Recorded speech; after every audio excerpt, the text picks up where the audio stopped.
with Sam Seder. The destiny of America is always safer in the hands of the people than in the conference rooms of any elite. Sam Seder. They are unanimous in their hate for me, and I welcome their hatred. We must guard against the acquisition of unwarranted influence, whether sought or unsought, by the military-industrial complex. The Majority Report with Sam Seder. Ever get the feeling you've been cheated?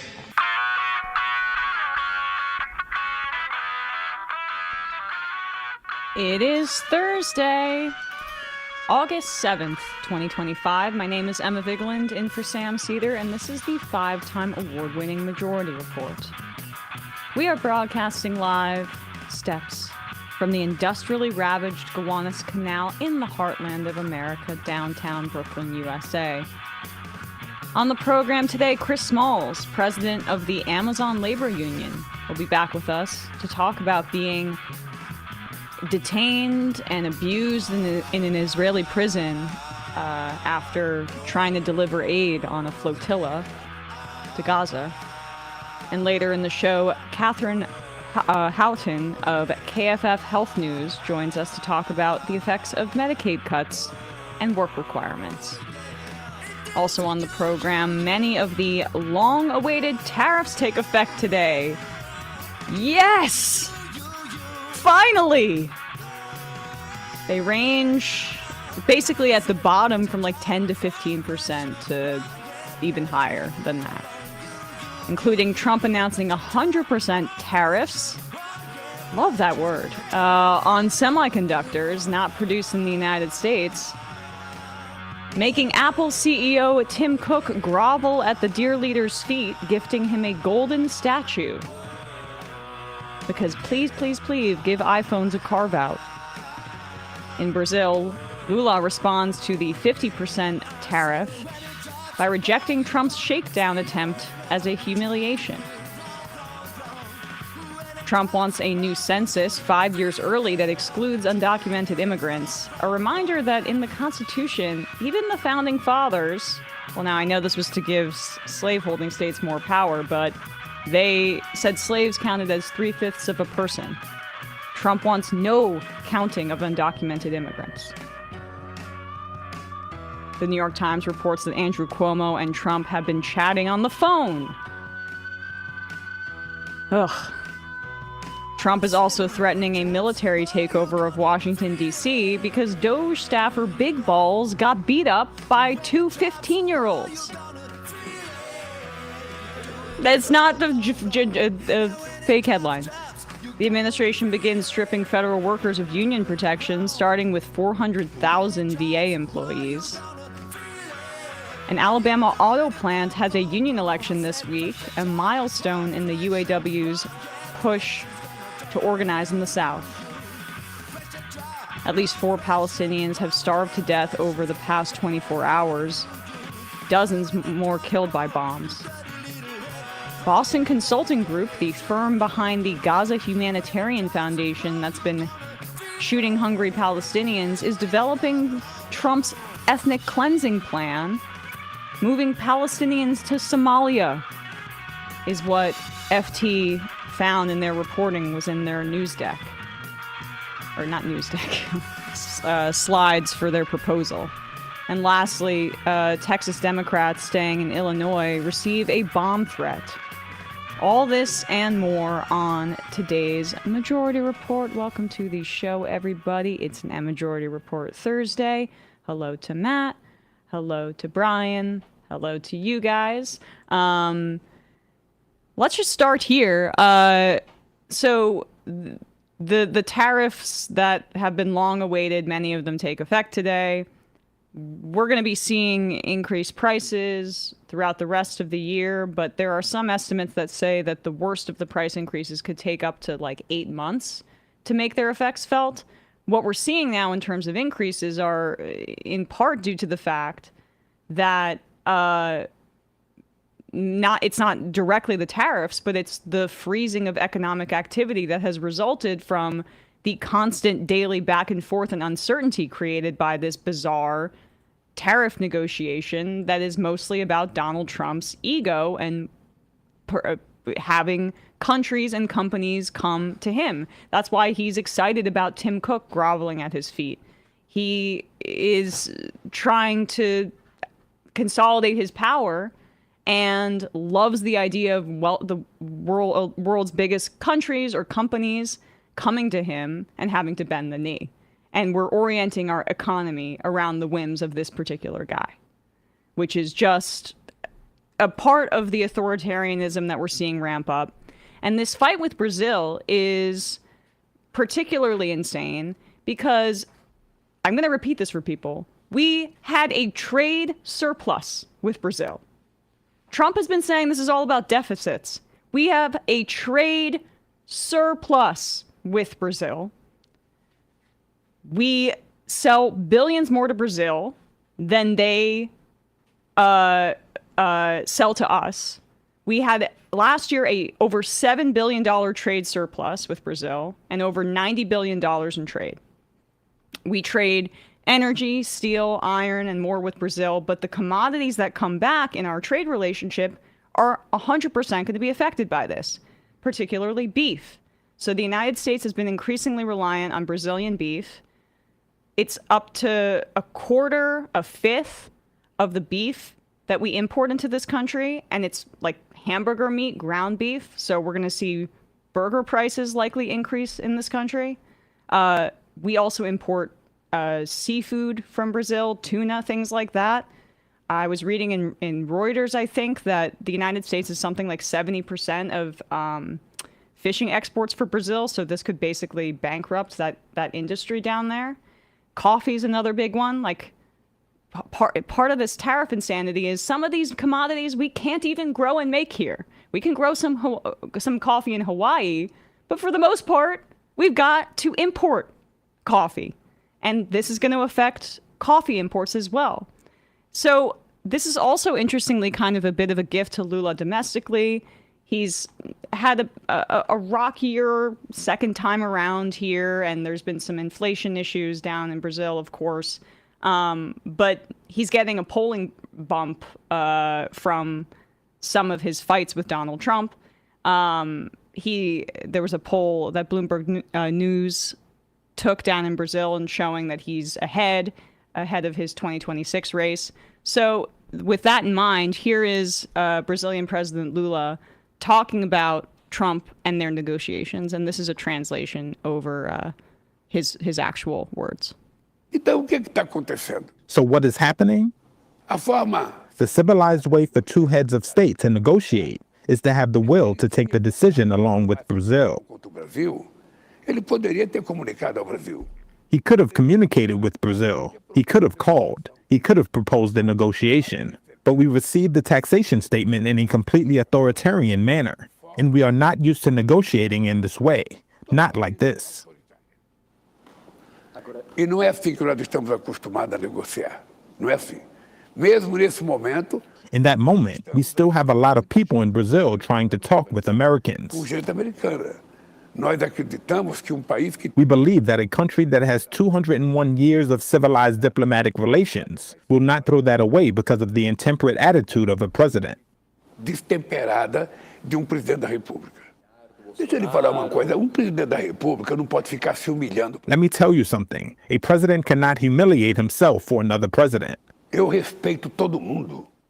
I respect everyone. I demand respect towards me. I love respecting people and love being respected. E adoro ser respeitado. So that's him.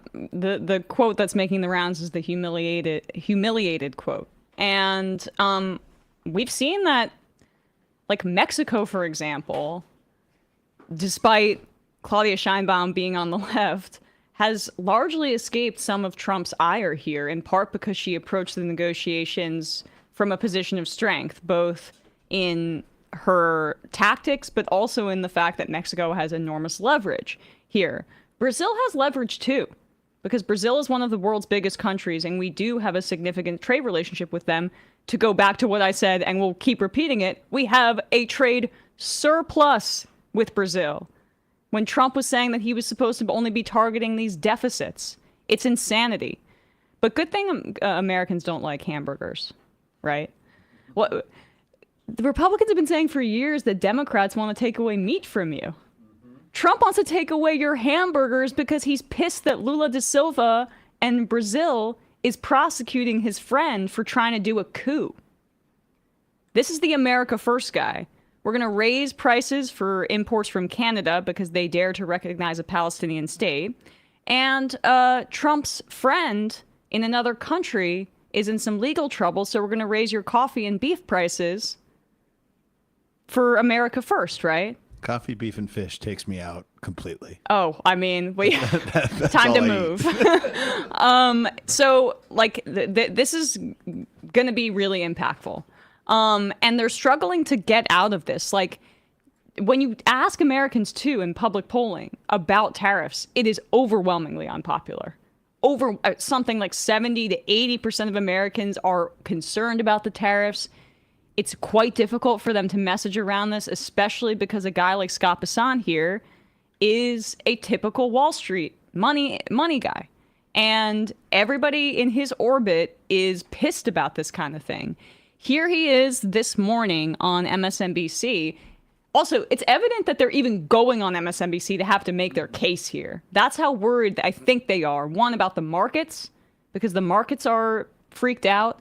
And two, about trying to sell this to people.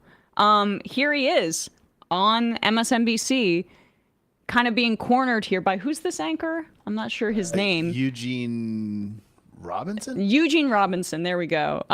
Great speaking voice. I'm not really familiar with him, but he's on Morning Joe, so we probably don't have a ton in common politically. Regardless, this was a great kind of subtle way that he cornered Scott Besson here.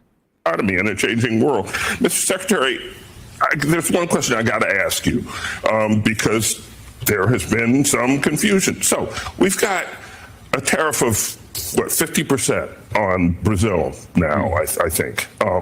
And so if someone here, an importer, wants to buy Brazilian products today or tomorrow and import them, they're going to pay 50% to the Treasury. And so who writes that check? Well, a couple of things. First, we could have substitutions, so there's very little that only comes from Brazil. It could come from Argentina, it could come from... right, but assuming it does come from Brazil, say, or it comes from any country with a tariff, who writes the check to the Treasury? Well, the check is written to the person who receives it at the dock in the U.S. I'm sorry. Just looked it up quickly. Argentina accounts for around 1.5 to 2.5% of the beef imports to the United States. Brazil, a fifth to a fourth, around that. So this isn't like any other country can replace this trade relationship. But just go back like 10 seconds.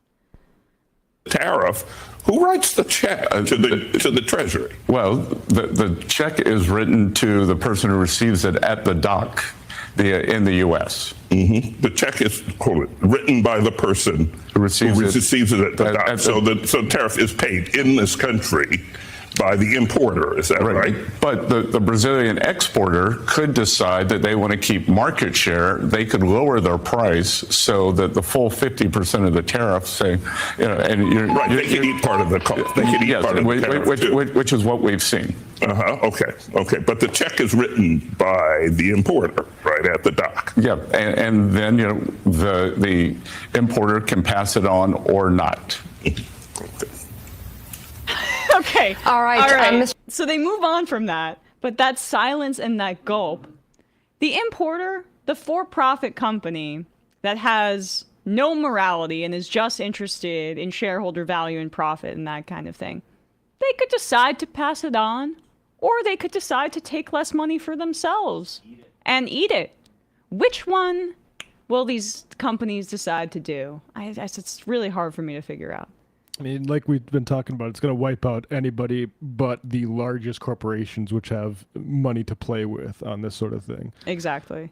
And even they're pissed about it because it's going to be impactful across the economy. When we're talking about the situation that Trump is setting up right now with tariffs, which are inflationary because they increase prices, because even though Basant is trying to lie his way out of it, it is passed on to the consumer. So it's a compounding sales tax, which is already a regressive tax because it proportionately impacts people more the lower their income is, because the price of a good is the same for everybody. But if you have less money, it's more of a tax on you proportionally than if you have more money. So tariffs are going to increase basically sales tax, or that's how they will function.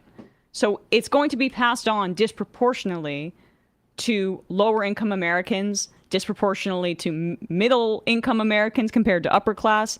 And as you go down the list, that's how it's going to work. And what this lunacy protectionism is doing as well is also just continuing to strengthen Brazil's relationship with China. We're going to see this across different countries with economic power. India is a big question in all of this. Modi is in a more precarious political situation. His party took a hit last election cycle. How does he manage this? Ideologically, he and Donald Trump, of course, are close together, but he has to think about his own self-interest here. Trump's been alienating him. Edward Luce in the FT has a good piece on basically how Trump's entire term so far has been a big gift to China, and from the taking credit to for the ceasefire between India and Pakistan, which Modi's like, no. And also like tariffing Taiwan, which is where we get all of our semiconductors. Yes. Which is, I'll just, people should check out the map, how close Taiwan is to China. And like what would happen if, say, we drove Taiwan more into China's hands, like, and we're worried about them taking it by force. We might just be forcing them to have a better relationship with China through our insanity. Yeah. And all of this is about American capitalists' impotence, and we're trying to Trump's trying to lash out, thinking we're going to be able to make Japan drive Ford F-150s. I don't know. It seems so self-defeating to me. Because I mean, I don't even think it's that well thought out. Forgive this sports reference, okay? But people will have to deal with it for just a second. Right now, the Cowboys are having these insane negotiations with Micah Parsons, who's the best defensive player in the league. And Jerry Jones reminds me so much of Trump. He keeps delaying these contract negotiations, and the more they delay, the more expensive it goes because the cap keeps going up and up, and the player gets more leverage. And the outcome is largely irrelevant to him. It's because he's like in his 80s. He's an old kind of, slimy business guy from back in the day. And it's the negotiation and like the feeling of empowerment as an old businessman and the deal-making process and the back and forth that's almost like, I don't know, fetishized by these guys. It's like their golden hours where they get to feel important again and have the negotiations come to them and they can control everything. And it's like Trump is doing that with tariffs. The outcome is irrelevant to making the dear leader feel like he's the most powerful person on the planet. I would use a different metaphor. It's like a toddler who realizes that all of the adults get really concerned about paying the toddler attention when they grab their phones.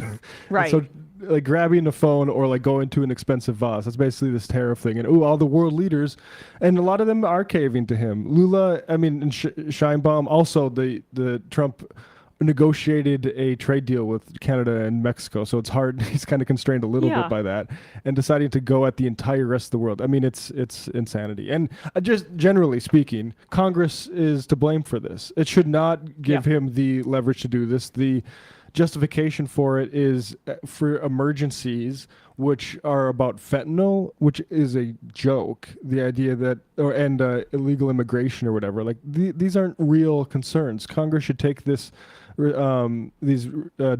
abilities out of his hands. And unfortunately, they wanted to give them to Obama as well for the TPP at the end of his term. But Congress needs to step up and be in charge of what's going on in this country in terms of like what industries are going to benefit and all that other stuff. But we got some ads. That was part of the leverage that Chuck Schumer, our good friend at this program, gave away. In a moment, we'll be talking to Chris Smalls, a former president of the Amazon Labor Union, co-founder.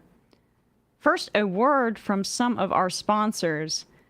Magic Spoon is one of my favorite sponsors. I love having Magic Spoon in the morning, in part because I love cereal, but I don't love the junk that comes with some of the sugary cereal. I also love having a high protein meal in the morning, and Magic Spoon solves both of those problems with high protein, zero sugar cereal and treats reinvented from your childhood, so you get to have that nostalgia without some of those trade-offs. I really enjoy the treats. I had some of their bars that I just ran out of recently that are really good as well. They're like cereal bar, granola bar things.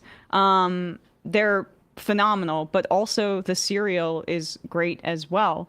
You can get it at some grocery stores. The one around the corner from my place has them. Every serving of Magic Spoon has high protein cereal, has 13 grams of protein, 0 grams of sugar, and 4 grams of net carbs. They come in nostalgic flavors like fruity, cocoa, and frosted. Magic Spoon's high protein treats are crispy, crunchy, airy, and an easy way to get 12 grams of protein on the go. They come in mouth-watering flavors like marshmallow, chocolate peanut butter, dark chocolate, etc. Both are great on the go, pre or post-workout, and as a midnight snack. Get $5 off your next order at magicspoon.com/ this is the wrong code. I think it's a different show than ours, so that's okay. I'm gonna see if the ad. Do we know the code for Magic Spoon? We'll put it in the description. It'll be in the show notes. It'll be in the show notes. Let me just check if I have it in my email here, because it's funny that nope, it's the same one. The incorrect show. Anyway, I think it's majority, but I'm not exactly sure. Either way, you can get $5 off if you put the coupon below in the description. Look for Magic Spoon on Amazon or in your nearest grocery store. That's magicspoon.com/ whatever's in the description, might be majority, for $5 off. And lastly, Delete Me. Delete Me is a service that I can say I can recommend really highly, because I've used it. I started using it even before I started working here and before I even knew that they advertised with us. Delete Me makes it easy, quick, and safe to remove your personal data online at a time where surveillance and data breaches are common enough to make everyone vulnerable. Data brokers make a profit off your data. Your data is a commodity. Anyone on the web can buy your private details. This can lead to identity theft, phishing attempts, harassment, and more, but now you can protect your privacy with Delete Me.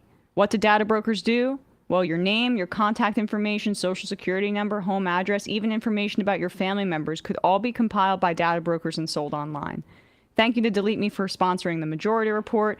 Delete Me is essential for me. It protects my family. It protects, even my friends, people who sometimes there are a little bit of some crazies out there who aren't exactly, balanced, and they want to look up personal information and reach out and stuff like that. Delete Me, they protect me in that area, and I don't know what I would do without it, honestly. Take control of your data and keep your private life private by signing up for Delete Me. Now at a special discount for our listeners, get 20% off your Delete Me plan when you go to joindeleteme.com/majority and use promo code majority at checkout. The only way to get 20% off is to go to joindeleteme.com/majority and enter code majority at checkout. That's joindeleteme.com/majority, code majority. 20% off your Delete Me plan. Link will be below in the description wherever you're listening to or watching this. Quick break, and when we come back, we'll be joined by Chris Smalls.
We are back, and we are joined now by Chris Smalls, former president of the Amazon Labor Union, founder of the Amazon Labor Union, who was recently released from an Israeli prison for his role in trying to block or break the blockade in Gaza as a member of the Freedom Flotilla Coalition. Chris, thanks so much for coming on the show. Thank you for having me. I appreciate it. Yep, and I know you're on the go, so I really appreciate you taking the time to speak about your experience. Talk about your decision to go on the flotilla. I know this is the second flotilla in this iteration. The first one made news with Greta Thunberg on the flotilla. Why did you choose to try to break the blockade? Yeah, thank you. I mean, well, for one thing, people thought that the Madeleine with Greta was the first flotilla. That was actually mission number 36. The Hundella was mission number 37. This initiative has been happening since 2008. And the goal is not to deliver humanitarian aid, but to absolutely break the illegal siege that Israel has imposed before October 7 for over 2 decades. Controlling what goes in and out of the borders, including food and medicine and prosthetic parts, which we were carrying. I chose to go on there as an American labor leader, of course, as you mentioned, for founding the Amazon Labor Union.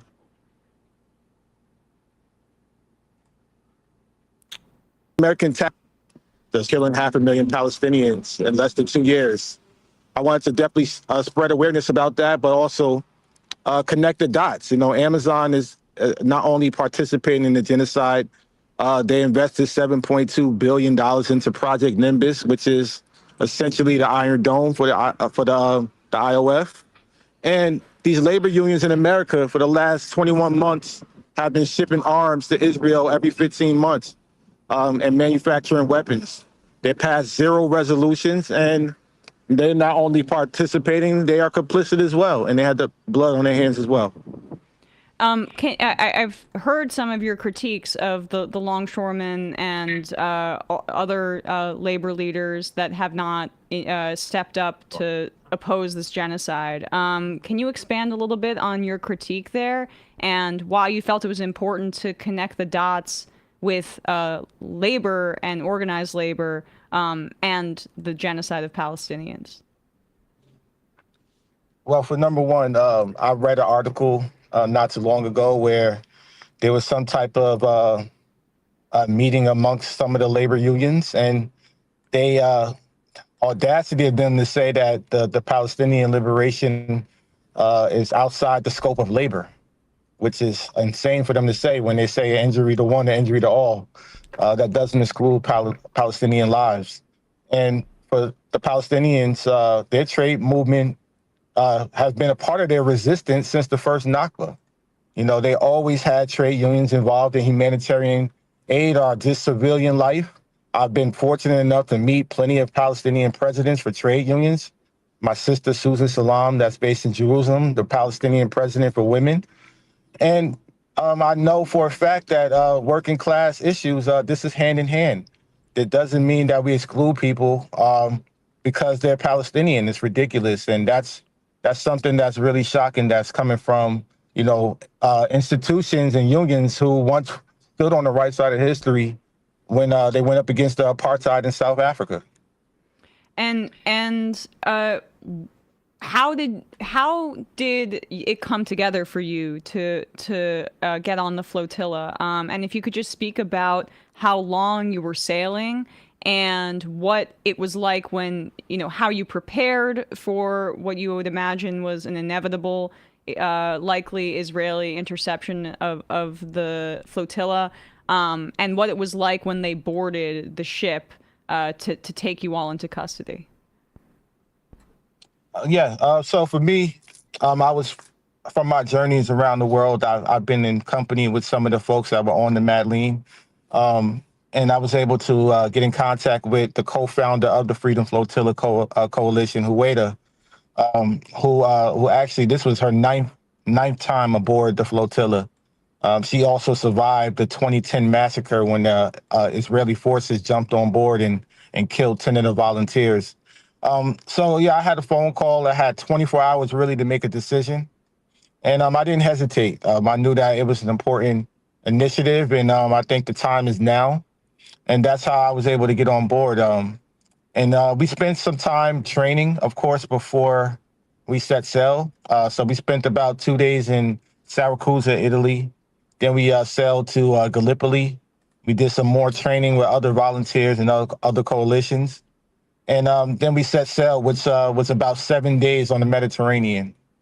And it was very, very difficult at first. We had to make adjustments, of course. 21 volunteers on a small fishing vessel that was built from 1968. It's not an easy journey. And, people I know are excited. They want to get on the next one because of the things that we accomplished. Even if we didn't make it, we definitely inspired people to get involved. And, I just say this, though, to my comrades who want to do it. It's not meant for everybody. I don't think that anybody should have to do what we have done, which is put our lives on the line, not knowing if we can make it back home or not.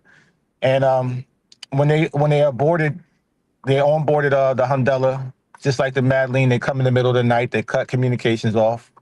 We had to ride with them for about 12 hours to the port of Rashad, which is the immigration authorities.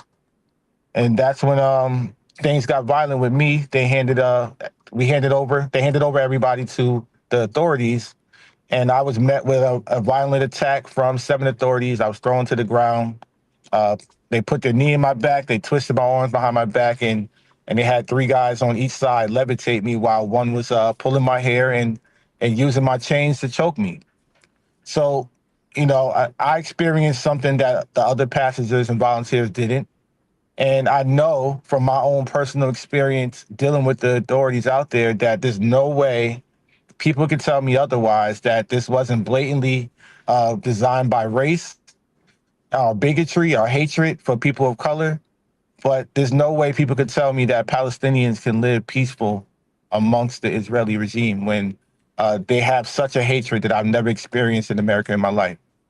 Well, you were the only, I believe, from reading, black person on the flotilla of, over 20 folks who were trying to deliver aid, and it appears that they singled you out, right? I mean, that's what you're saying, and brutalized you in particular for that reason. I heard you on Democracy Now! Mentioning they were saying some horrible things to you as well. What else happened during your time in detention, and how long were you in an Israeli prison?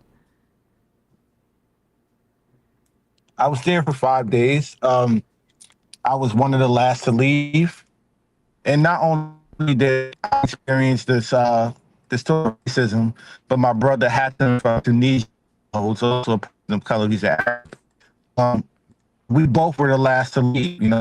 They could have sent us home on any given day, but they chose to save us for last because they also were not just trying to physically abuse me, they were trying to psychologically abuse me as well. And also with the others as well, they knew that we were on a hunger strike, so they pretty much was weaponizing food by trying to give it to us, knowing that we wouldn't take it. They even brought the warden in and set food in front of us. They even raided us twice with the raid unit for no reason, made us strip, and it's just some of the things they did and said were just disgusting. I've never once again experienced any type of hatred like that on any level in my 37 years in America. And as far as me being singled out, they definitely passed along the message from the IOF because I did give them a piece of my mind. I took a long journey out there, and I definitely told the IOF to their faces that without those guns and weapons, they're nothing. They're nothing but peons, and they're scum because these are killing machines that have no remorse and they think they're doing something notable. And I definitely gave them a piece of my mind on the way out. I mean, that's the other thing that is just like I can't wrap my mind around is what goes through the heads of these people who are clearly immensely brainwashed, but it's also a deeply racist society that encourages that racism as a part of like education, the militarism, and even in of course their treatment of you. And you can see how there's a reason that Mandela showed solidarity with the Palestinians throughout his life, for example, because the struggle of anti-racism is indelibly connected to the Palestinian liberation cause. Absolutely, and I, even though I experienced what I did, it's still just a fraction and a glimpse of what Palestinians have to go through. Not even close, and that's even more shocking. And one more thing is that I could tell you that the average age of the commandos that onboarded the Hundela, they might have been 20 years old, 21 years old. Yeah. They were young kids. And they definitely were brainwashed, and it was sad to see that they could be any average college kid walking around. And you are an American, obviously. Did you have fears that the Trump administration, for example, would just say, "See you later"? You know, like it's immensely brave for you to be doing this, in part because like, this administration clearly would not have your back, it appears, if the Israeli government put its foot down.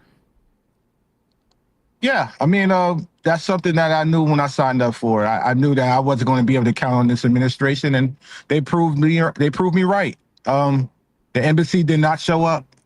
You know, everybody else's embassy showed up for them in person. Wow. To check on their well-being, to make sure that they were safe. And ours didn't. I spoke to the consulate over the phone. He never showed up in person. That was at the port of authorities, and he promised my safety, but this was already after I'd been assaulted, so he failed already.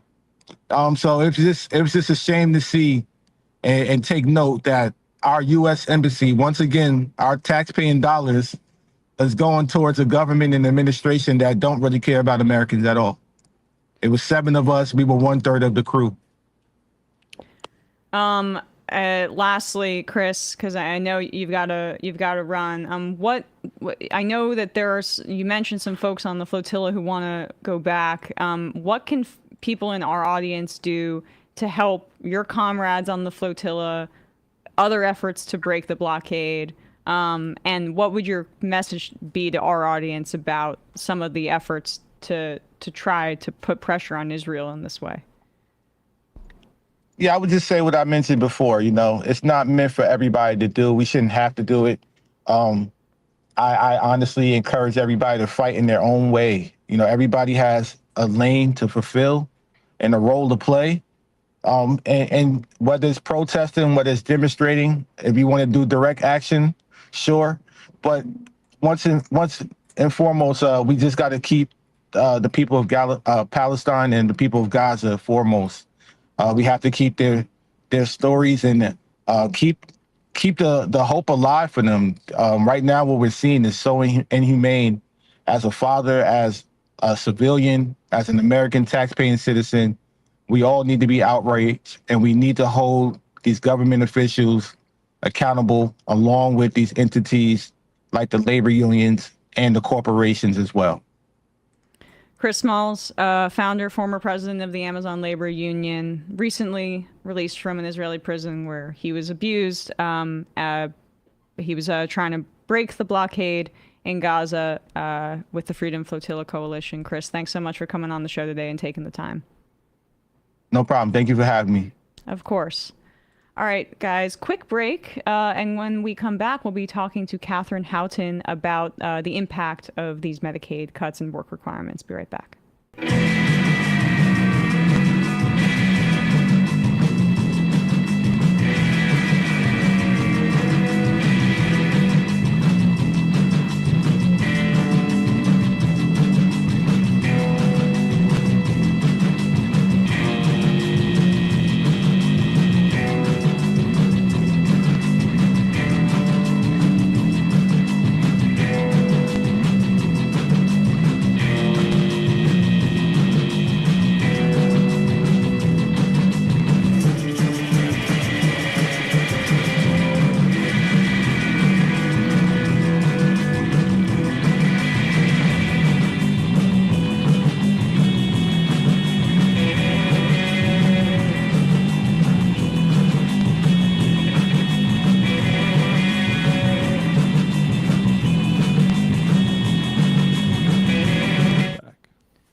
are back, and we are joined now by Catherine Houghton, KFF Health News Montana correspondent covering health policy and politics, access to treatment, and the business of healthcare in the state.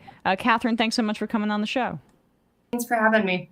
Of course. So let's just start a little bit, I think, by talking about the Medicaid cuts in general, and the one big beautiful bill and what the cuts entailed. I mean, it's the largest cut to the program since it was created. I don't know how many decades ago, over 50 years ago at this point. Math off the top of my head isn't a strong suit, but it's basically gutting the program. Is that your assessment of it? Well, the story that we're looking at is really focusing on the work requirement component of it. And so it's setting up a lot of new hurdles and rules that people who are enrolled in Medicaid are going to have to work around. And we know based on what we've seen in other states that have done this, though there are few and some of the examples are short-lived, we know that that does cause people to lose access to their coverage. And often because of paperwork problems or confusion on how they actually prove that they're meeting requirements. So we know that there will be a drop in the number of people enrolled in Medicaid because of these work requirements.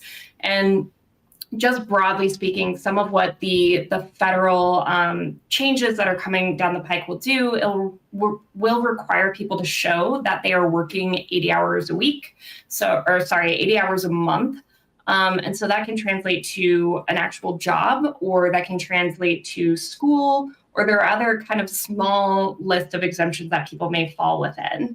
And so there's still a little uncertainty of like the rules that states will have to live by to implement checks on that and see whether or not people are meeting those reporting requirements, and how they'll actually stand up reporting requirements on a state basis. And so these work requirements, you wrote about that and how there were already over a dozen states that were trying to implement work requirements for Medicaid prior to the passage of this bill on the federal level. What was the status of many of those efforts, and how does that impact it now coming from the federal government? The paperwork, the red tape, all of that. How do those things kind of come together? Yes, yes. Yeah. So I would say, we found, and I think it was 14 states that either have plans in the work to implement their own form of work requirements or have announced their plans to implement work requirements. And so a lot of these examples are states that have been trying to work towards this for a really long time. Like you said, I am based in Montana. I know that lawmakers here had approved work requirements in 2019. And so for a lot of reasons, states, for the most part, have not been able to do that.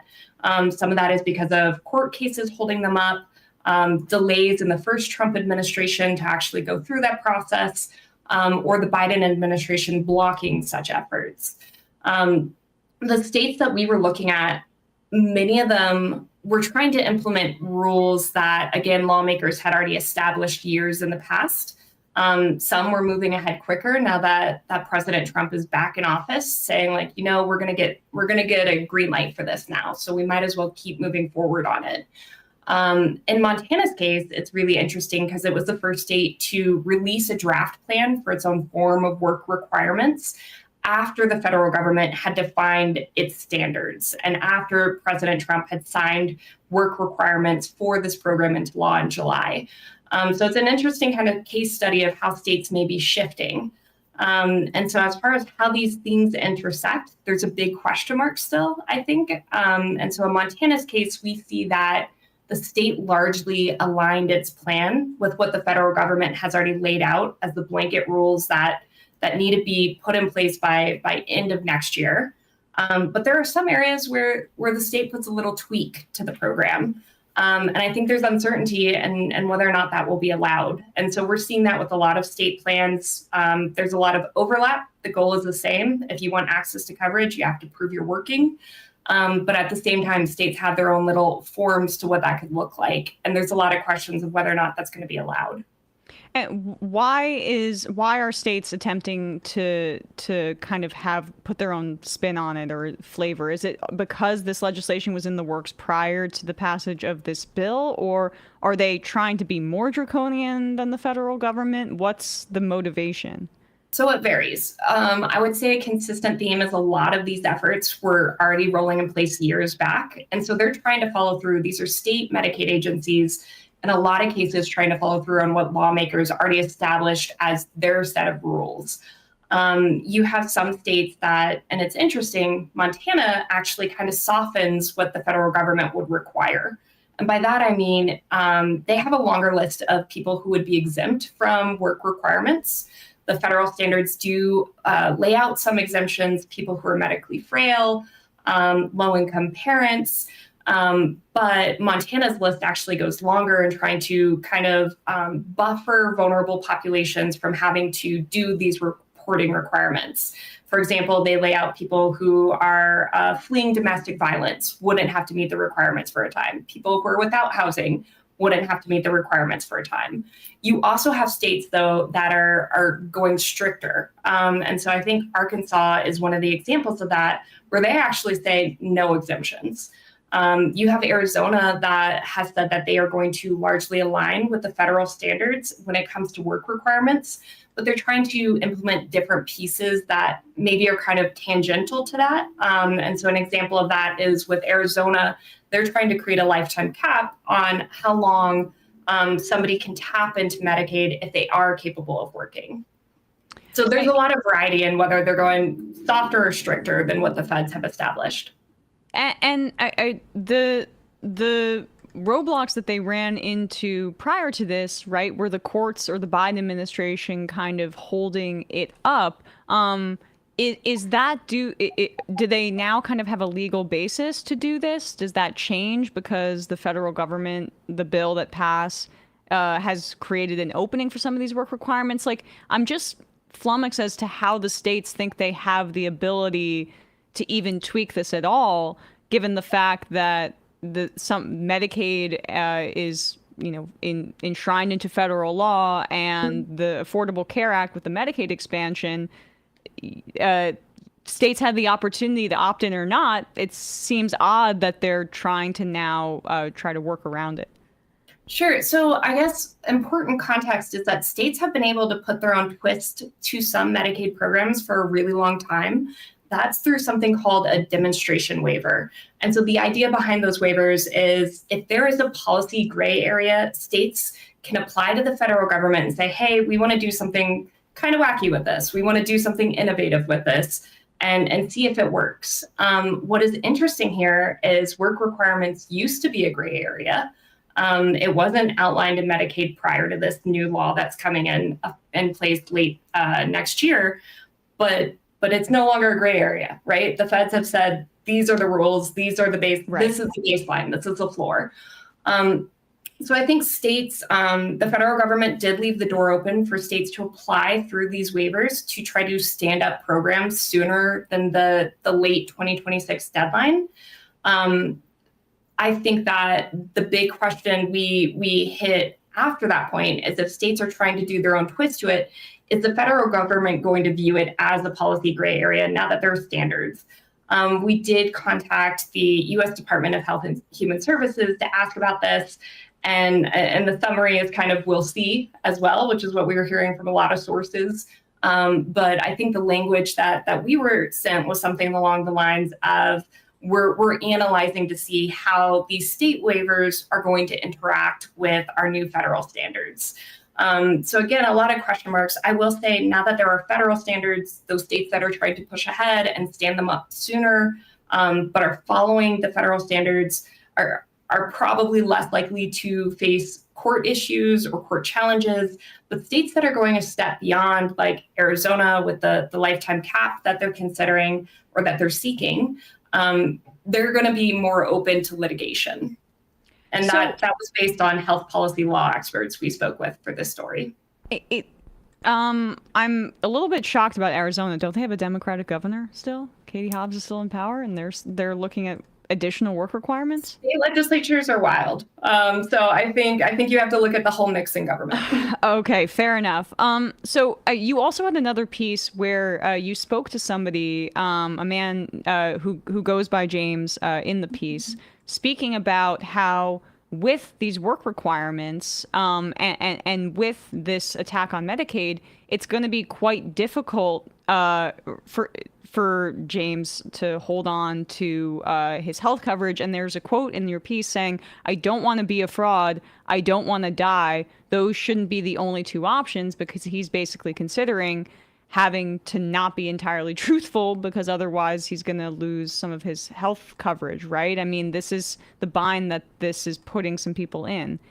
It's interesting. James' experience, he's actually already not reporting accurately. And that is because Montana requires that if you fall outside of the range to qualify, so for people in our state, that means if you make more than $21,000 plus a year, you no longer qualify for Medicaid. And that's known as the coverage cliff.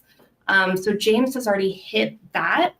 And part of the reason why James hit that is because Montana no longer requires eligibility or allows the eligibility to extend for a year. Instead, you have to report within 10 days if your coverage has changed. And he has a low wage job. That means that his hours change week to week and means he can bounce in and out of qualifying for coverage. So he's not reporting when he falls out of coverage, out of qualifying for coverage.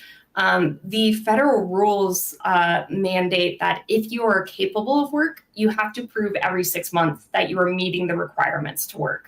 That is a shorter window than what some states are considering and what some states have in place right now. A lot of people are advocating, folks who kind of study the safety net system say, hey, coverage should be a window of a year. Once you qualify, you have it for a year so that you have time to adjust if you do get a pay increase. The new federal standards mean that that window will be tighter, which means people will fall off that cliff sooner or could fall off that cliff sooner. And there are a lot of people, and I think James might be included in this, who have to basically, or there's been reporting that they're saying no to promotions or to higher paying jobs because those jobs don't guarantee health care, and then you would make too much money to qualify for Medicaid. This is like a pervasive problem that existed even prior to this assault on the program. It's definitely a longstanding problem. James was an example where he initially said no to a pay increase. And then realized he wasn't going to be able to save up enough money to afford rent in town. It's an expensive place to live. And he was transitioning outside of an addiction treatment program that came with housing. And so he initially said, hey, I don't want that dollar-ish wage increase because I'm scared to lose Medicaid, and then realized that meant he may not be able to find housing. I just want to, there's this graph that I cite frequently on KFF about the number of people, the proportion of folks who are on Medicaid with what their, it says work status and barriers to work among Medicaid adults here. This shows the proportion of people working full-time. This is from data from 2 years ago, but 44% working full-time, 20% working part-time, and then these were, excuses that are given or that you can file when you're applying for Medicaid, not working due to caregiving, illness or disability, school attendance. You see there that only 8% of that pool cites not working due to retirement, inability to find work, or other reason. Everybody else is either working or caregiving, have a disability or illness, or are going to school. So that 8% is apparently the group of people that are responsible for all this waste, fraud, and abuse, according to the federal government. But my understanding, and I'm wondering if it is for you on the ground, is when we're talking about fraud or Medicaid fraud, it's usually on the provider side. Yes, and so there's actually a federal agency that is watching this, and the cases of fraud that they've identified is on the provider side. Yeah. It's really hard to know how often that's actually happening with individual patients, but most often the system's really confusing. So researchers I spoke to about that idea have said more often people aren't tapping into the program when they are eligible because they don't know they're eligible. The system's so confusing, it's hard to kind of work within it to commit fraud. And but James not being entirely truthful if his income is higher than the threshold on 1 week, that would be what is they would consider basically a fraudulent usage of the program, which is insanity because this is like, how can you fraudulently try to maintain your health insurance? It's not like this is a cash payment. It's not like you can sell your Medicaid card to somebody else. This is somebody that is just trying to hold on to the health insurance that they have. James is a really interesting example because he's an example of someone who the system is working for, right? Like a year ago, his body was breaking down. He was really unhealthy. He was not able to keep steady work because of his reliance on alcohol and his addiction to alcohol. Now he has a steady job. He's going back to school to become a licensed addiction counselor. He is doing well, and he attributes that to his access to Medicaid and says if Medicaid goes away, he is scared. So he is interesting in that he is both there are people who say there's no waste, fraud, and abuse. He's an example of someone who's breaking the rules and he knows he's breaking the rules. At the same time, he is kind of the story of the hope for a program like Medicaid. What do these work requirements look like in practice? Sorry, there's a dog in the hallway. What do these work requirements look like in practice? They clearly, I think, set up way more barriers to people accessing Medicaid. But I'm wondering with this added paperwork requirements, both from the federal level, but also now these over a dozen states that you write about. What does that look like for people trying to get access to healthcare? So right now, the U.S. has one state that has active work requirements, and that's Georgia. And those rules have been in place since 2023. I've had colleagues who have been following that for years. We have a coworker who's on the ground there who's really been tracking this. But what my colleagues have reported is that Georgia's experience shows that implementing work requirements can be really costly for states, really confusing for enrollees or wannabe enrollees, and can also have ripple effects into other programs that state Medicaid agency staffers are also working in. So if someone's trying to tap into food assistance or staff assistance, they're often trying to reach the same people who are managing Medicaid and trying to answer whether or not people are meeting work requirements. And so we've seen with Georgia that they're one of the states that have a waiver that had already gone to the federal government before these national standards were established that tries to roll back its program a little bit. Initially, Georgia wanted to do monthly checks on whether or not people qualify. The requests that they have in place now and are still waiting to see if the feds say yes or no is to do that every year. So again, that's switching from month to month, which I don't believe the state ever actually implemented because that's a big administrative burden, to annual. Cost. Yeah. It's cost and time for states. Right. It was a colleague of mine, several colleagues were following this and had said at one point there was a report that Georgia's released that actually said they're having a really difficult time actually evaluating whether or not people are meeting the requirements, which of course is like the reason to do work requirements, is to see whether or not people are meeting that bar. Unless your true motivation is to keep more people from using the program, right? I mean, like that's essentially what happens at the end of the day is when you create all of these barriers, like you just spoke about how there are so many people that don't even know that they qualify. Well, what happens to people who do know that they qualify, but they have this incredibly burdensome paperwork situation that might, make it difficult, or perhaps they're worried about, constantly having to file paperwork or interact with the government in this way. Like, it is designed to be confusing. Arkansas actually showed us, so it was, I believe, 2018 that Arkansas had stood up its work requirement program. And it was interesting. A judge initially deemed that program was illegal, but before that happened, there were 18,000 people who lost coverage. And reporting from coworkers in my newsroom showed that, and reporting from a lot of places actually showed that a lot of people were just tangled in the system. They didn't know how to report their hours. They didn't know they were supposed to report their hours. Or they weren't able to reach help when they were trying to, because there was a logjam for caseworkers. Well, lastly, Catherine, what is your kind of estimate for the short-term immediate impact of some of these work requirements, like, or your maybe not numerical estimate, but what do you think is the likely outcome with many of these states, and what we're going to be seeing in the next coming months when it comes to people kind of being jettisoned off their health care? Sure. So I think that it is interesting. States have until, again, the end of next year to try to stand up these programs.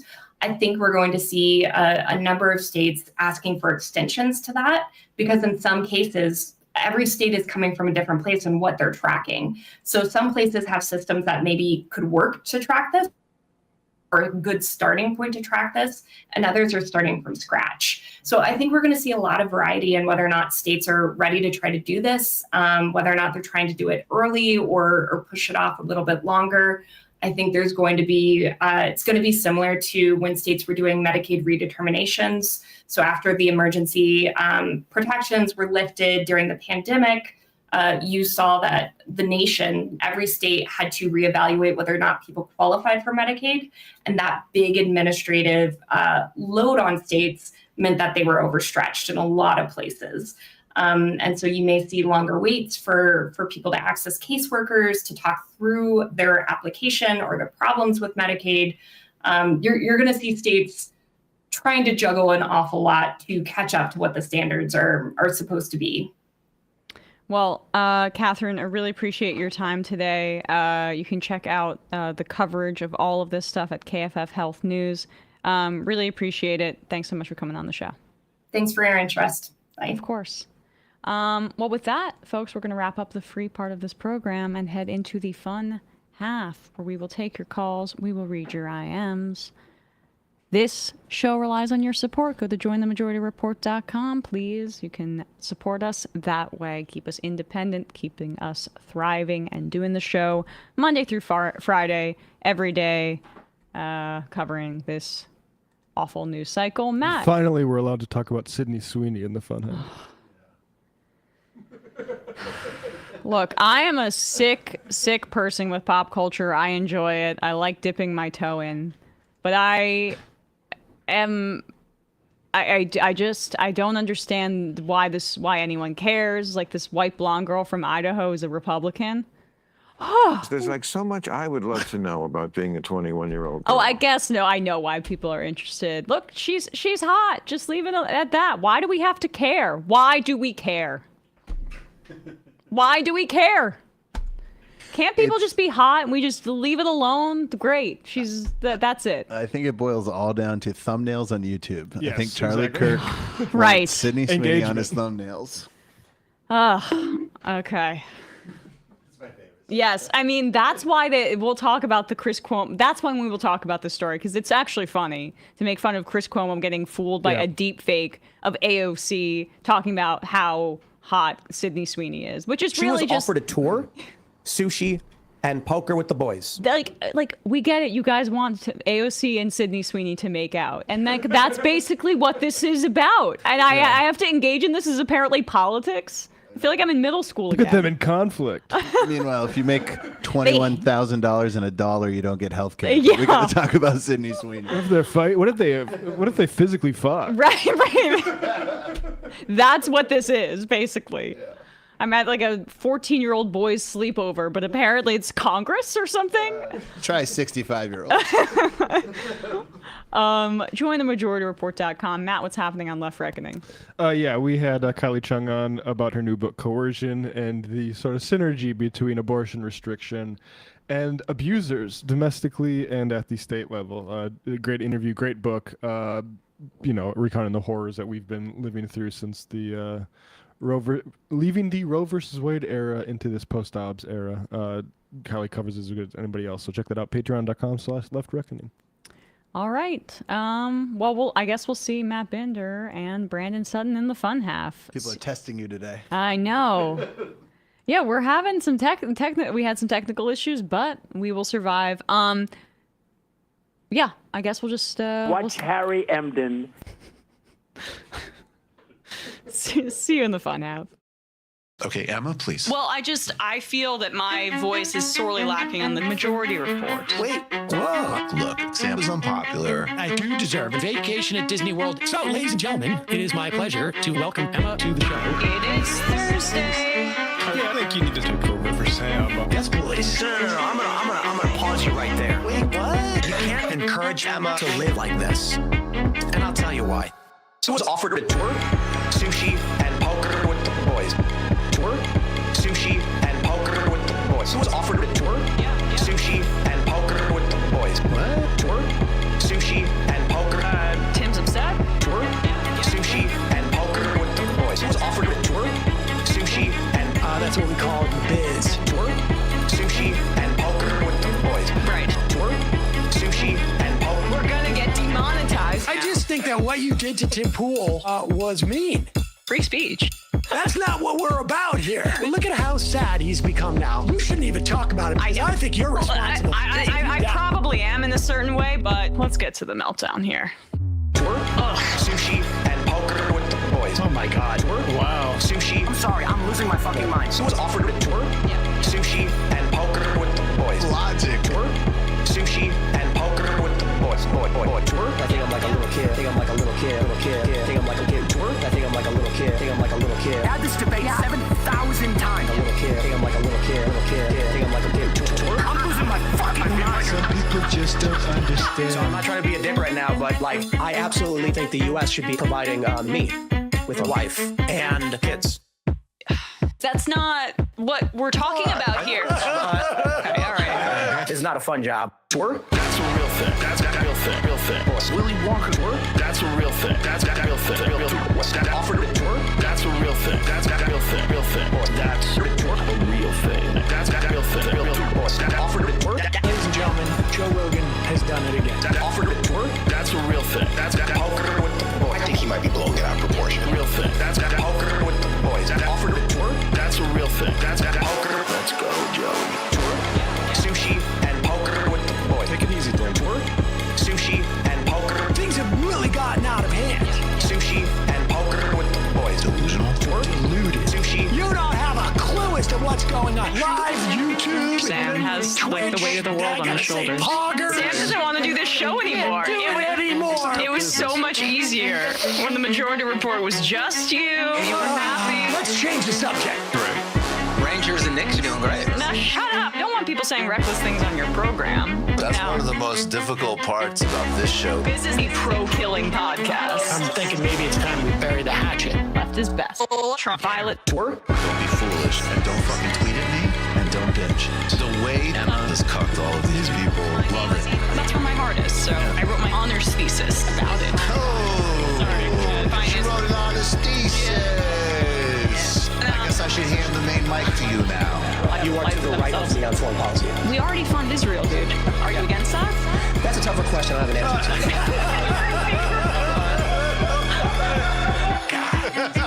to. Incredible theme song. Hi, Bumbler. Emma Vigeland, absolutely one of my favorite people. Actually, not just in the game, like period.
We are back, and we have our friends here with us. Matt Binder, Brandon Sutton. Hello, hello.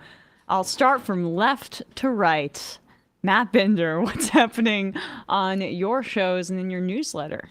Yeah, sure. So this week I had a new post in my newsletter. You should all check it out at disruptionist.com. And it was about how somehow it was unreported, but until I came along, but the WWE gave RFK Jr.'s niece a tryout, and no one seemed to notice that she was related to him at the tryouts. They had posted all these photos of them and videos of the people trying out, and one of them just happened to be RFK Jr.'s niece, and his wife Cheryl Hines was there too, supporting her and rooting her on. Who's sibling of RFK? No, she's actually from Cheryl Hines' side of the family. But that still makes her RFK Jr's niece. But doesn't have the Kennedy name. No. She doesn't have the Kennedy name. No. I was wondering if there was a Kennedy taking human growth hormone, like another one not named RFK. Yeah. Right. But, unlike the Kennedys who've disowned him, she actually is a big MAGA person, being that she attended Donald Trump's election night party and attended the Maha inauguration ball event in January. So that's who WWE is giving a tryout to. I wonder if she would have gotten that tryout if she wasn't related to RFK Jr. I wonder. Do you know the Netflix CEO's daughter is in like the new Adam Sandler Happy Gilmore movie? Whose daughter? I think her name is Sarandos, the Netflix CEO's daughter. Just has a part in the Netflix movie. Netflix is like such slop for piggies at this point. I mean, like I sometimes will like those documentary series that go on in the background, and they all have the same construction. It's like those houses that are already pre-made. That's what Netflix is now, just for slop for people, basically. But I think they're struggling. I think they're struggling in a time where, there's so many options for streaming services. Exactly. I want less options at this point. Brandon, what's happening on the discourse? Well, we're just trucking along. We're trucking along every morning from 9 to 12-ish Eastern. I should say from 9-ish to 12-ish Eastern, because sometimes we start early. Sometimes we get an early start to the day. And really, I can't describe what has been happening recently because it's been chaotic. We just celebrated over on the Discourse with Brandon Sutton on YouTube and Twitch, our 5K subscriber threshold being reached. We got 5K subscribers on YouTube. So I'm really excited. I believe that too. God did do that. God, in fact, not only did God and the devil fought over who got to do it for me. God wins. Yes, yes. I believe that too.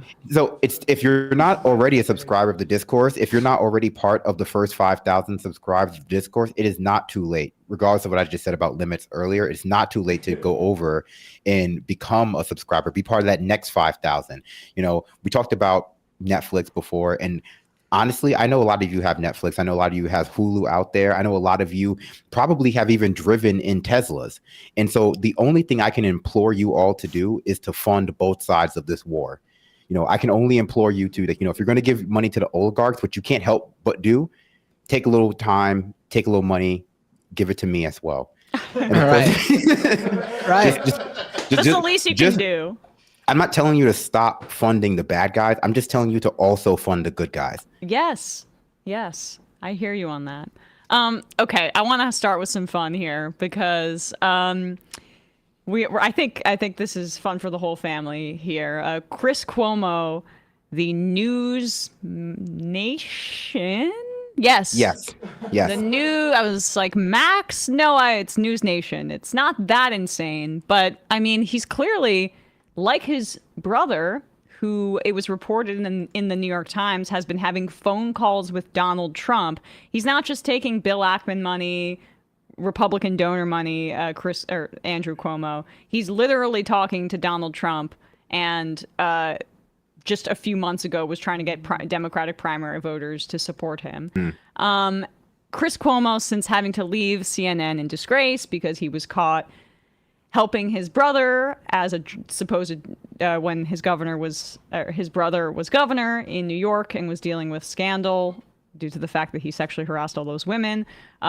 Chris was helping him despite being at CNN as a supposedly neutral journalist. He had to leave at that point. He's landed at News Nation, and I guess for the past 6 months, he's been just doing right-wing stuff for the most part.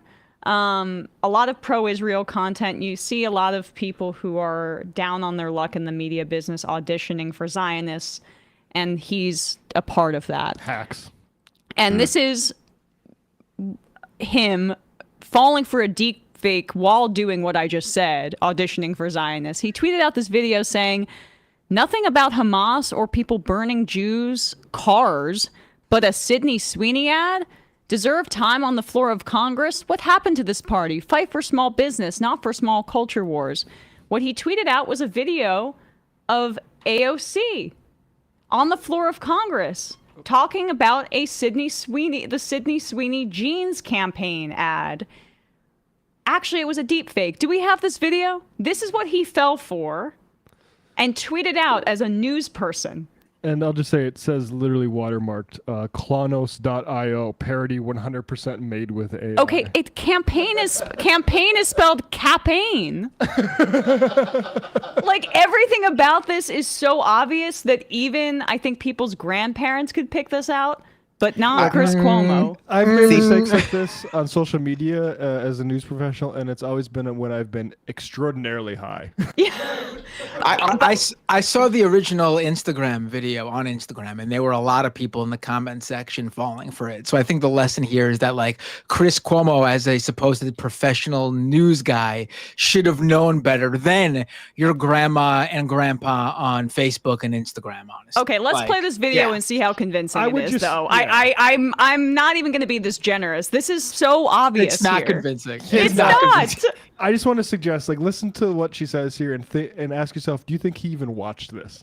Well, that's probably actually Occam's razor. Here it is. Sydney Sweeney looks like an Aryan goddess, and the American Eagle Jeans campaign is blatant Nazi propaganda. I mean, fuck. Watching that sultry little temptress squeeze into a Canadian tuxedo, 3 sizes too small, with her bouncy little fun bags on the screen. Okay. I think we got So I think he did watch this. But I want to push back on the first thing you said about News Nation not being like, bottom tier slop. If you actually go through News Nation's video feed channel page, like half of the stuff is about aliens.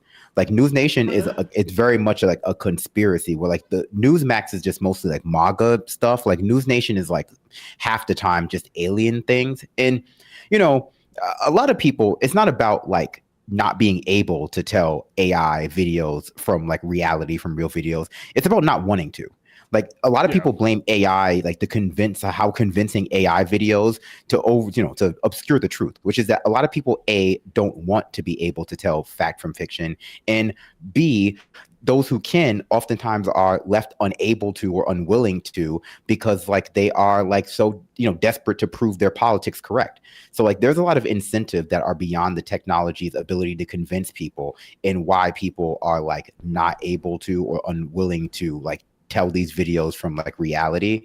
And this is just an example of Chris Cuomo, like again, like finding something that that supports his political opinion and then wanting to share it before like thinking like, but is this real?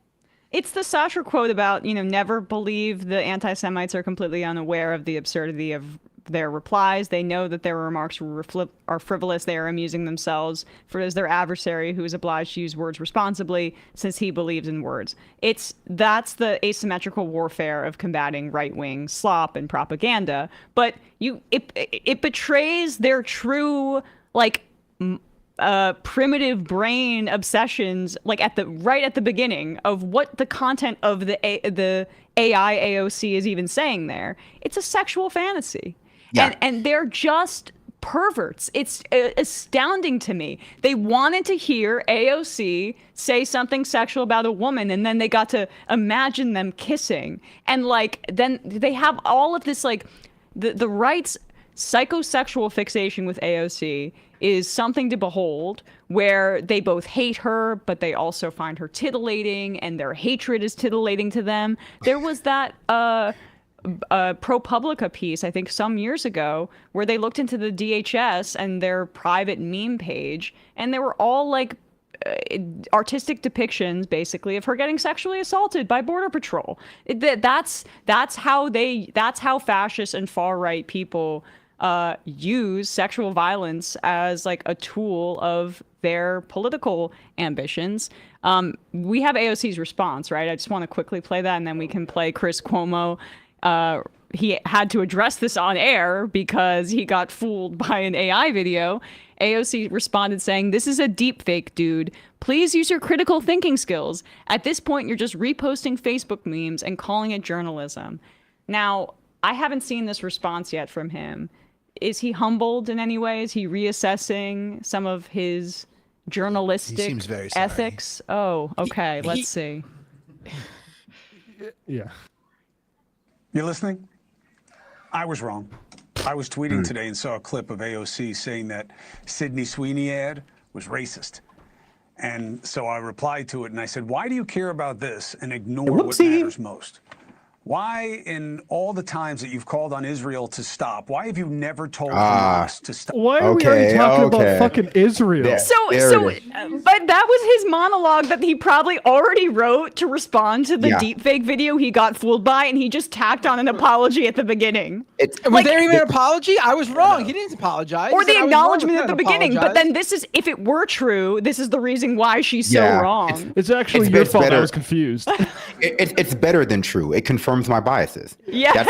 That's why they fall for this stuff. Reality for the conservative, for the reactionary, is oftentimes very unsatisfying because it doesn't conform to their bigotries. And so AI has been a very useful tool for them to like be able to visualize and like, you know, give a lot of real shape to like their just like bigotries that otherwise they have to wait for the next, you know, Daily Wire movie to come out to be able to like point to women in men's sports or vice versa. Right. Right. In all the times that you've called on Israel to stop, why have you never told Hamas to stop? Told Hamas to surrender? Why would you ignore the St. Louis attack on that Jewish guy who had his car bombed? AOC tweeted back IDF and said, soldier, not dude, Jewish guy. Team pause it, yeah. That's Sydney. IDF, so thank you, Brian. If it's all the same to you, why don't you just deep fake a video of her doing all of that, and then it's like the same? Like why don't you just do that? And this idea, this thing of people who criticize Israel have to be at the forefront of condemning violence that is sort of engendered by in the wake of a fucking genocide. Where is Chris Cuomo's segment on the young Palestinian boy that was killed by his fucking landlord, or the Burlington students that were shot by Zionists? He never devoted any of his time to that stuff. Right. It's not sincere. This is about, I mean, he's responding to something she never said to say, why didn't you say these other things? First of all, the House is not in session right now. So if you're in media and you cover politics, you probably that should have been the first tip. But also her talking about her breasts on the floor of Congress might have been your second clue. But it doesn't matter because it's square peg, round hole. Who cares? I'll jam it in anyway because I wanted to talk about how she's an anti-Semite because I'm auditioning. No, I didn't mean it like that. Because I'm auditioning. I'm auditioning for Zionists because they're losing the narrative, and there are a lot of people who like.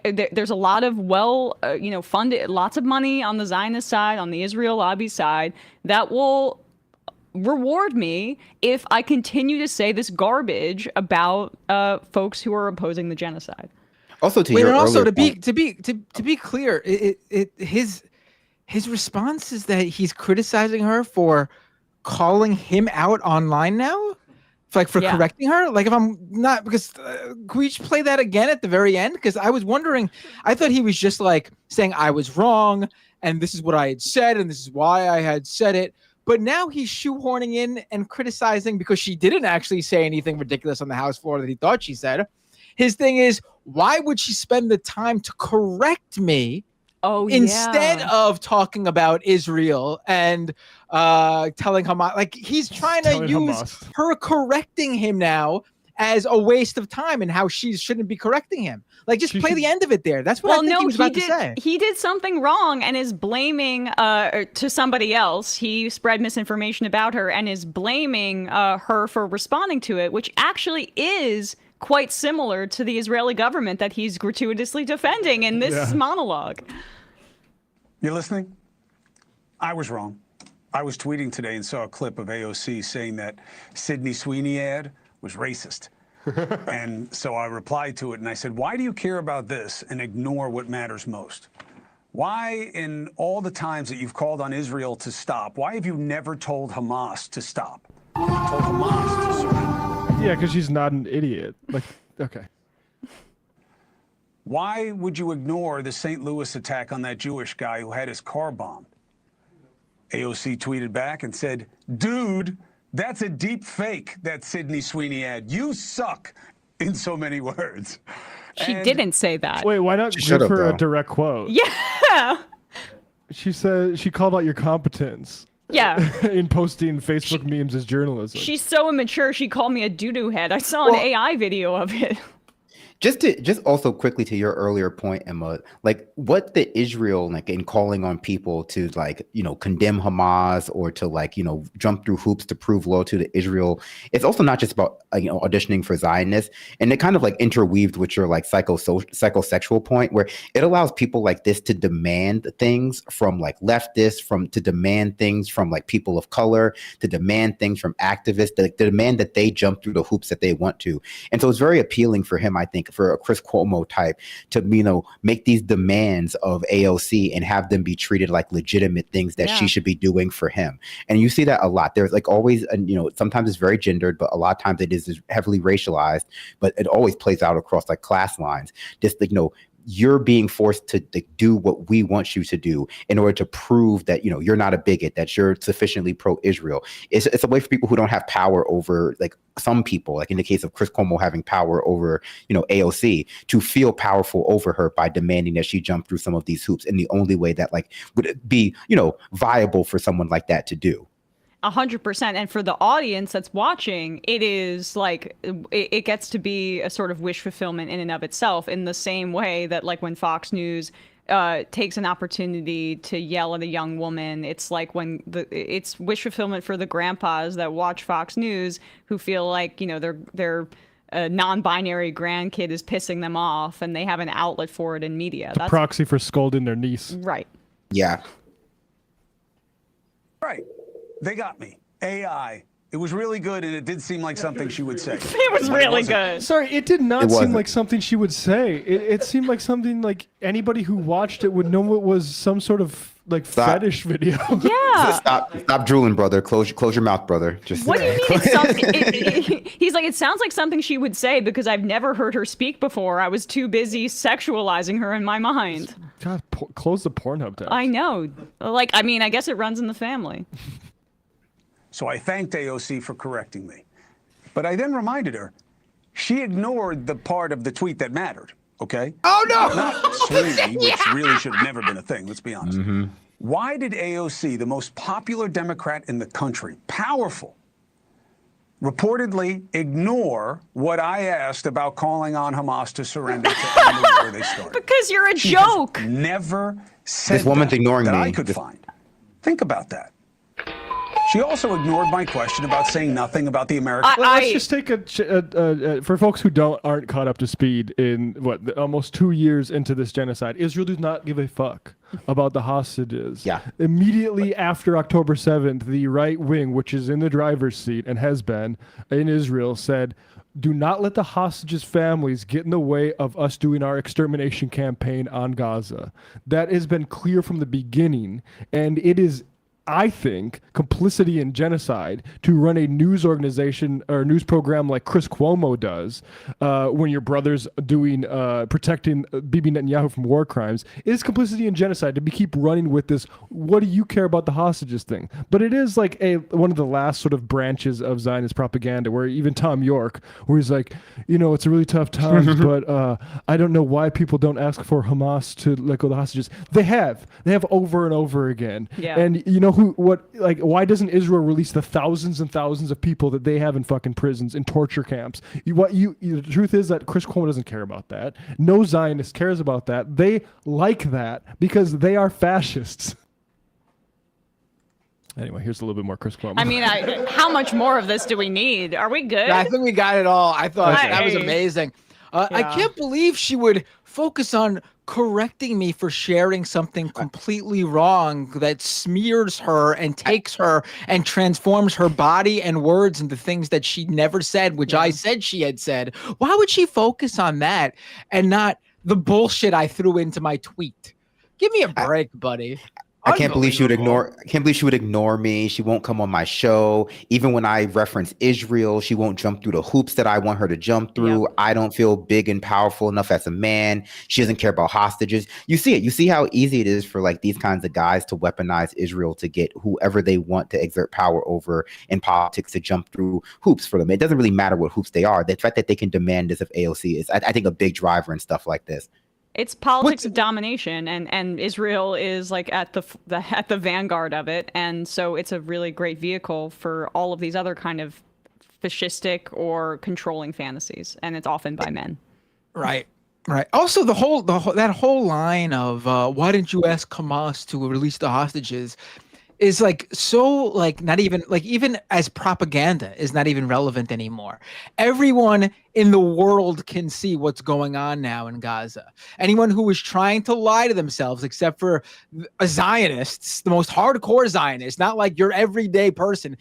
Your everyday voter right now is looking at what's going on between Israel and Gaza, and they're seeing starving Palestinians and malnourished Palestinian children, and they're saying, wow, this is wrong. No matter where they were a year ago, 2 years ago, what they thought a year ago, 2 years ago, the current belief among the average person, the average global citizen, not just even American, is that the people of Gaza are being starved to death, and this is wrong. So like to even like trot out this piece of propaganda is like so outdated even. It's because they don't have anything else. Yeah, it is. Trilly Flops writes in, Chris Cuomo was watching that AOC AI deepfake the same way Jeffrey Toobin attends Zoom calls. It was pretty good. Ramona Seems like something she would say. Ramona Frankenstein says, AOC's silence on Hamas is deafening is a hell of a way to say, I got too horned up about getting to yell at a hot woman that I didn't realize I fell for the most obvious AI slop imaginable. Verbonia says, the Cuomo brothers smoking grannies and groping fannies since 1970. I mean, people like the Cuomos are just for sale. Yeah. I mean, it's obvious there. Seth Fillet, PhD, it also had a watermark that says, this is AI. Make the fun have fun again, says Chris Cuomo has such a creepy hate boner for AOC, and it's only gotten worse since his sexually harassing brother lost to Mamdani. He needs to be committed. I mean, look, that piece of fake media was like a guided missile toward any like 60-year-old boomer like Chris Cuomo. You have not only Sydney Sweeney, but also a other attractive woman that you want to like scold. Right. Like that's flypaper. JR in Philly, Brandon is 100% accurate. These people, well, most people have no idea what confirmation bias is. Not your state rep. That's what I've been saying. Yeah. Not your clever. Not your state rep. You're absolutely right. AI responding to people saying, no, Trump is doing a good job. Squirt Cobain, let's be for real. Chris is a gross freak, just like his brother, and was almost definitely searching for AOC deepfake, hoping for something a little more titillating. All right, opening up the phone line, 646-257-3920 is the phone number. Watch Harry Emden. Emden. Did you guys cover that already? I didn't even know about that. I missed that. When did that happen? 2 days ago? 3 days ago? They covered it yesterday, yeah. And There also, was a gentleman on Harry Emden yesterday on CNN. that was a part of his 40-minute rambling phone call to CNBC, who was like, you know, even the conservative guy there was trying to maybe pin him down on tariffs because the money people are freaked out. It's like the best chance we have right now is that they're like a business plot. A business plot, and business people got their tax breaks, and now they're like gonna shut the door on Trump because of tariffs. Maybe they should try giving him a 24-karat Apple engraved brick like Tim Cook did. We'll get to that after this call. I want to cover that. That's a good reminder. Calling from a 463 area code. Who's this? Where you're calling from? Oh, it hung up. It hung up immediately. Okay, calling from an 864 area code. Who's this? Where you're calling from? Hey, can you hear me? Yes, I can hear you. Who's this? Hello, this is Dust from upstate South Carolina. Just wanted to say something about the tariffs really quick. Sure. We were talking about how a lot of agricultural products that we can't grow here are subject to those. And the example with coffee that's given is usually Hawaii and how they grow like a tiny, tiny amount there. Yeah. But it is also worth considering that Puerto Rico actually grows a decent amount of coffee, and they usually roast it there. And that's kind of like a decent way to, support them. I know obviously they don't produce enough for like the entire country, but they've been in economic turmoil for a while. And I find that a lot of their stuff is like really, it's good coffee. And it's a good way to kind of keep, if we're going to, if the whole thing is like, support American businesses, like this is just like an actual way that we can do it. I would just like recommend some people search around a little bit, I guess, because if anyone in this country needs support, it's Puerto Ricans. Yeah. Appreciate the tip. Thank you. Okay. Have a good day. You too. Calling from a 308 area code. I think I know who this is. And if it is who I think it is, I would love a tariff take from number 308. Hey, it is Kowalski. Is my reception okay? I know I'm in kind of a bad spot. Sounds good right now, Kowalski. Good to hear from you. Wait, well, I have an agricultural report. Yes. If you're interested. This is going to be a spicy one. Well, we're doomed. Okay. If you're part of the cool kids and you're a member of Left Reckoning Patreon, you've already heard this statistic. But as of right now, the average farmer is probably going to lose, if they farm about 1,000 acres of corn, $200,000 this year. As of this morning, the price of grain is basically $1 below break even. So for every bushel you produce, which is 56 pounds, you'll lose $1. Since 1 acre produces about 200 bushels, it's $200 lost per acre. Average farmer is about 1,000 now. So yeah, 200,000. Winning.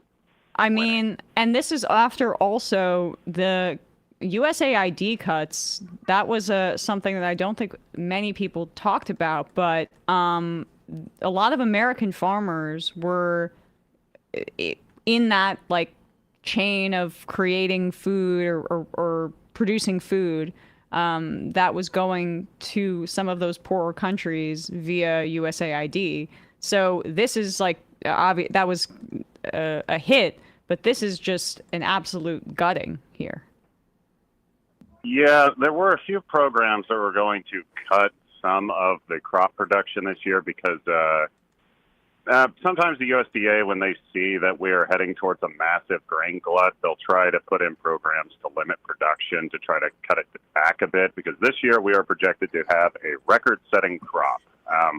Rains have been good, hasn't really been enough wind and hail. There has been some, just not widespread enough to do enough damage. There's no drought, which is usually the big killer for us. But no, the aid programs are definitely hurting us on the margins. Crop production in general is an inelastic good, so if the supply goes up just a little bit, the price will drop rapidly, and then vice versa. So yeah, the aid stuff would definitely be helping. There are 3 major zones right now that are going to be at a famine risk. Sudan, obviously, has been the big one. Gaza, which is man-made. It would be like one of the easiest famines to fix, because, I mean, that's actually something that kind of irritates me, is that all these European leaders are like, well, we wish we could do something. You have a navy. If Israel shoots at you, Article 5, congratulations, Israel. Like, Turkey could just sail in tomorrow. There'd be nothing anyone could do. It's dumb.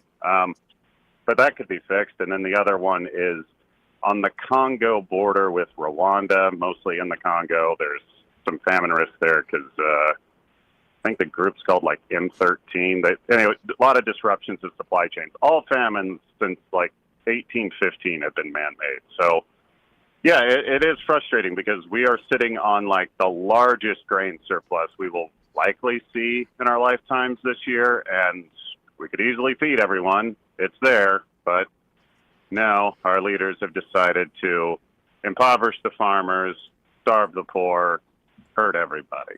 So, yeah, not great. Not great. And you mentioned the hits that wheat farmers and wheat producers are going to take. I mentioned this at the start of the show, but the importation of beef, for example, from Brazil, which is a pretty significant amount that we import from them, and we have a trade surplus from them, is going to be affected by these tariffs because, Trump wants to punish Brazil for prosecuting Bolsonaro. Like, is there any impact in a positive way for, say, meat and beef producers here in the United States if that happens? Or is this so drastic and schizophrenic, really, for lack of a better word, that we don't even have the capacity to have it benefit us in the same way?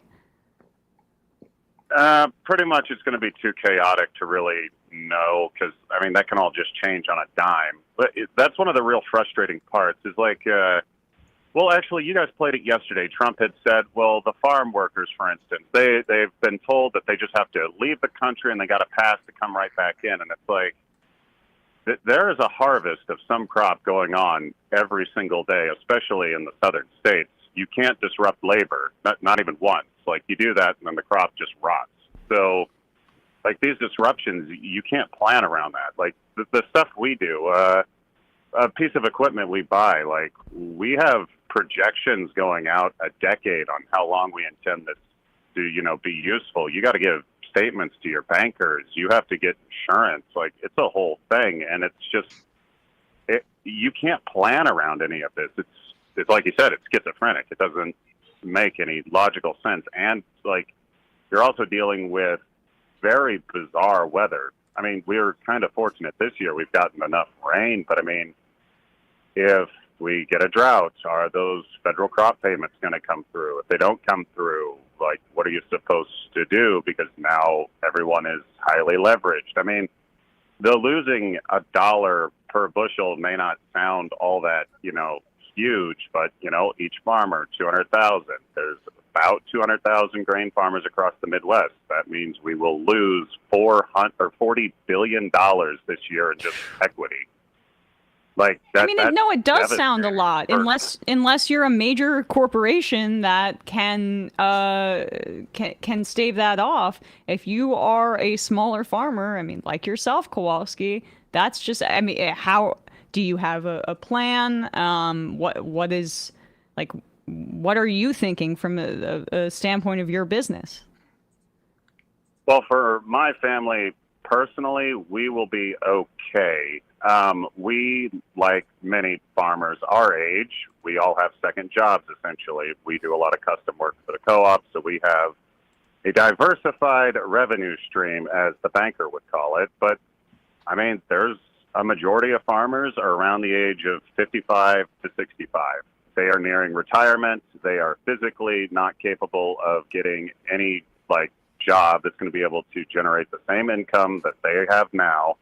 And if they lose everything now, they don't get to retire. They'll be the greeter at Walmart till the day they die, which will probably be a lot sooner than the average. But it contributes more to rural flight, more corporate consolidation, less spending locally, more rent seeking as people leave and then rent out the land, which means less value for the local communities.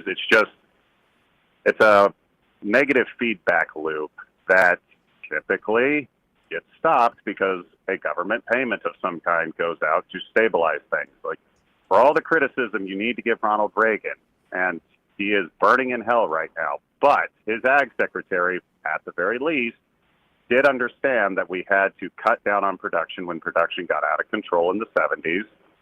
And we planted like the largest amount of trees in this country since the Great Depression as a result of that. We need something like that again.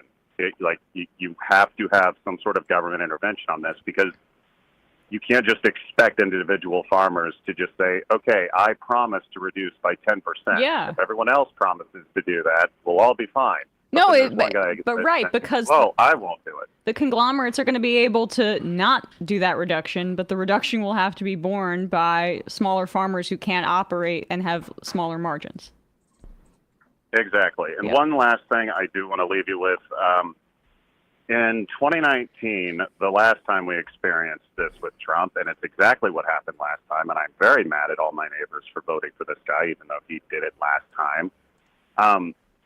When the United States chooses to do these trade wars, we get hit with low prices, but countries like Brazil get a premium because they are being an honest broker on the international market. So China would actually pay above price for Brazilian crops, which means Brazil is going to be able to have the finances to increase their infrastructure. They're going to be able to develop more. They're going to be able to integrate supply chains better with their foreign markets. That means even if we come up with a deal, that competitiveness from Brazil will be there when this is over. Yeah. So this is a permanent harm to American producers. On the other end of that, really looking into the data on it, there is a very good chance that COVID probably prevented a farm crisis back in 2020, because we were on track to having just as bad of a year until those disruptions occurred from COVID and those payments went out to small businesses. I'm almost certain that that is basically what prevented a farm crisis. Because, again, there are a lot of farmers. You don't have to pay them a lot, and then that just, most of that money just gets spent in the local economy.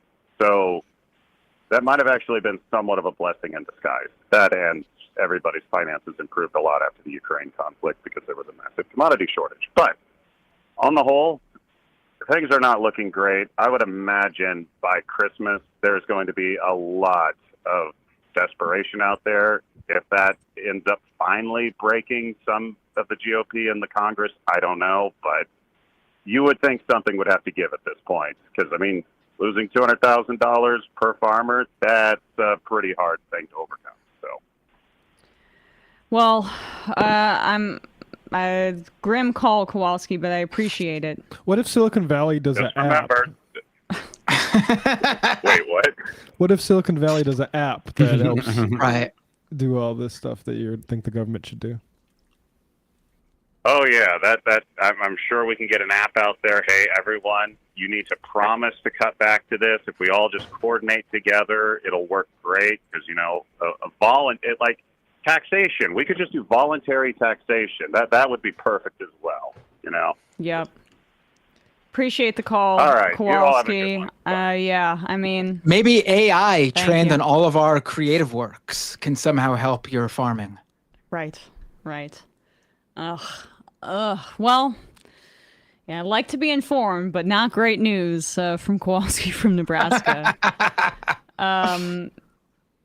Dark Soul, this call from Kowalski, again, is such a great example of the Trump administration being too stupid and arrogant not to know what they don't know. I envision Trump just basically going, what do you mean? You plant the seeds and pick up the plants. It's easy. Vegetables stay on the shelves for days. Why do harvests need to be done quickly? And this applies to most everything with this admin. They're just deeply stupid people. They're stupid and greedy. It's just a bad combo. All right, let's do we were gonna do the Tim Cook thing, if you don't mind. So that's number 5. So Tim Apple, remember when Trump called him that? Thank you very much, Tim Apple. Tim Apple. Tim's like, you'll remember my name now, buddy. Tim Cook went to the White House, and so Trump announced that the U.S. is going to impose a tariff of 100% on semiconductor imports, but exempting ones that are manufactured in the United States or that are committing to manufacture in the United States. Now, this is what the CHIPS Act was supposed to do. It was in the acronym, but Trump gutted that because Biden did it. So instead of having a industrial policy that is like ramped up in a more thoughtful way, that involves building up the capacity to even manufacture these chips here before raising the costs of imported ones. We have this instead. We have Donald Trump implementing tariffs because basically Apple designs all of its chips, yes, here in the United States, but they fabricate them in Taiwan at TSMC. And we do not have fabrication sites, fabs, in the U.S. at this point that are capable of producing chips for iPhones at the scale or with the complexity that they're able to do at TSMC. The nanometers, the extremely small, yes. Right. Scale. Taiwan facility. Now, this is in process. In Arizona, they're currently building a facility there, but it's not going to be ready until next year. So this 100% tariff on chips is like terrifying for Apple because they would probably have to raise their prices quite a bit. And Tim Cook is going to go here and debase himself, giving Donald Trump a 24-karat gold and glass gift in front of cameras because this is what our supposed democracy has been reduced to. Tim Gold. Yes, please. This bottom was made here in the U.S., California, and this glass comes off the Corning line. Did he just boast that the box that the present was made in California? I wasn't sure about the box, but literally what it's he a little said. hard to hear. Yeah, and the glass was made in Corning, New York, where like the big glass manufacturers used to be before they were all like all Chinese sent to China. China stole them. Please. This bottom was made here in the U.S., California. The bottom. And this glass comes off the Corning line. It's engraved for President Trump. It's a unique unit of one. It was designed by a U.S. Marine Corps corporal, a former one, that works at Apple now. That's good. He's done well. Designed it for you. And the base comes from Utah and is 24 karat gold. And it sits, I'll take the liberty of setting it up. Wow. Nice of you, yeah. Wow. Thanks. I could have had someone do that Don't for get any you. fingerprints on it, please, Tim. Congratulations, Thank you Mr. very much. President. It's Thank you so fantastic. much. The great people of Kentucky. What? I don't know. Okay. Sure. So apparently on the glass, there's an Apple logo cut out with this disc, and then Trump's name is printed at the top of the glass, and there is a signature from Tim Cook and the message "Made in the USA."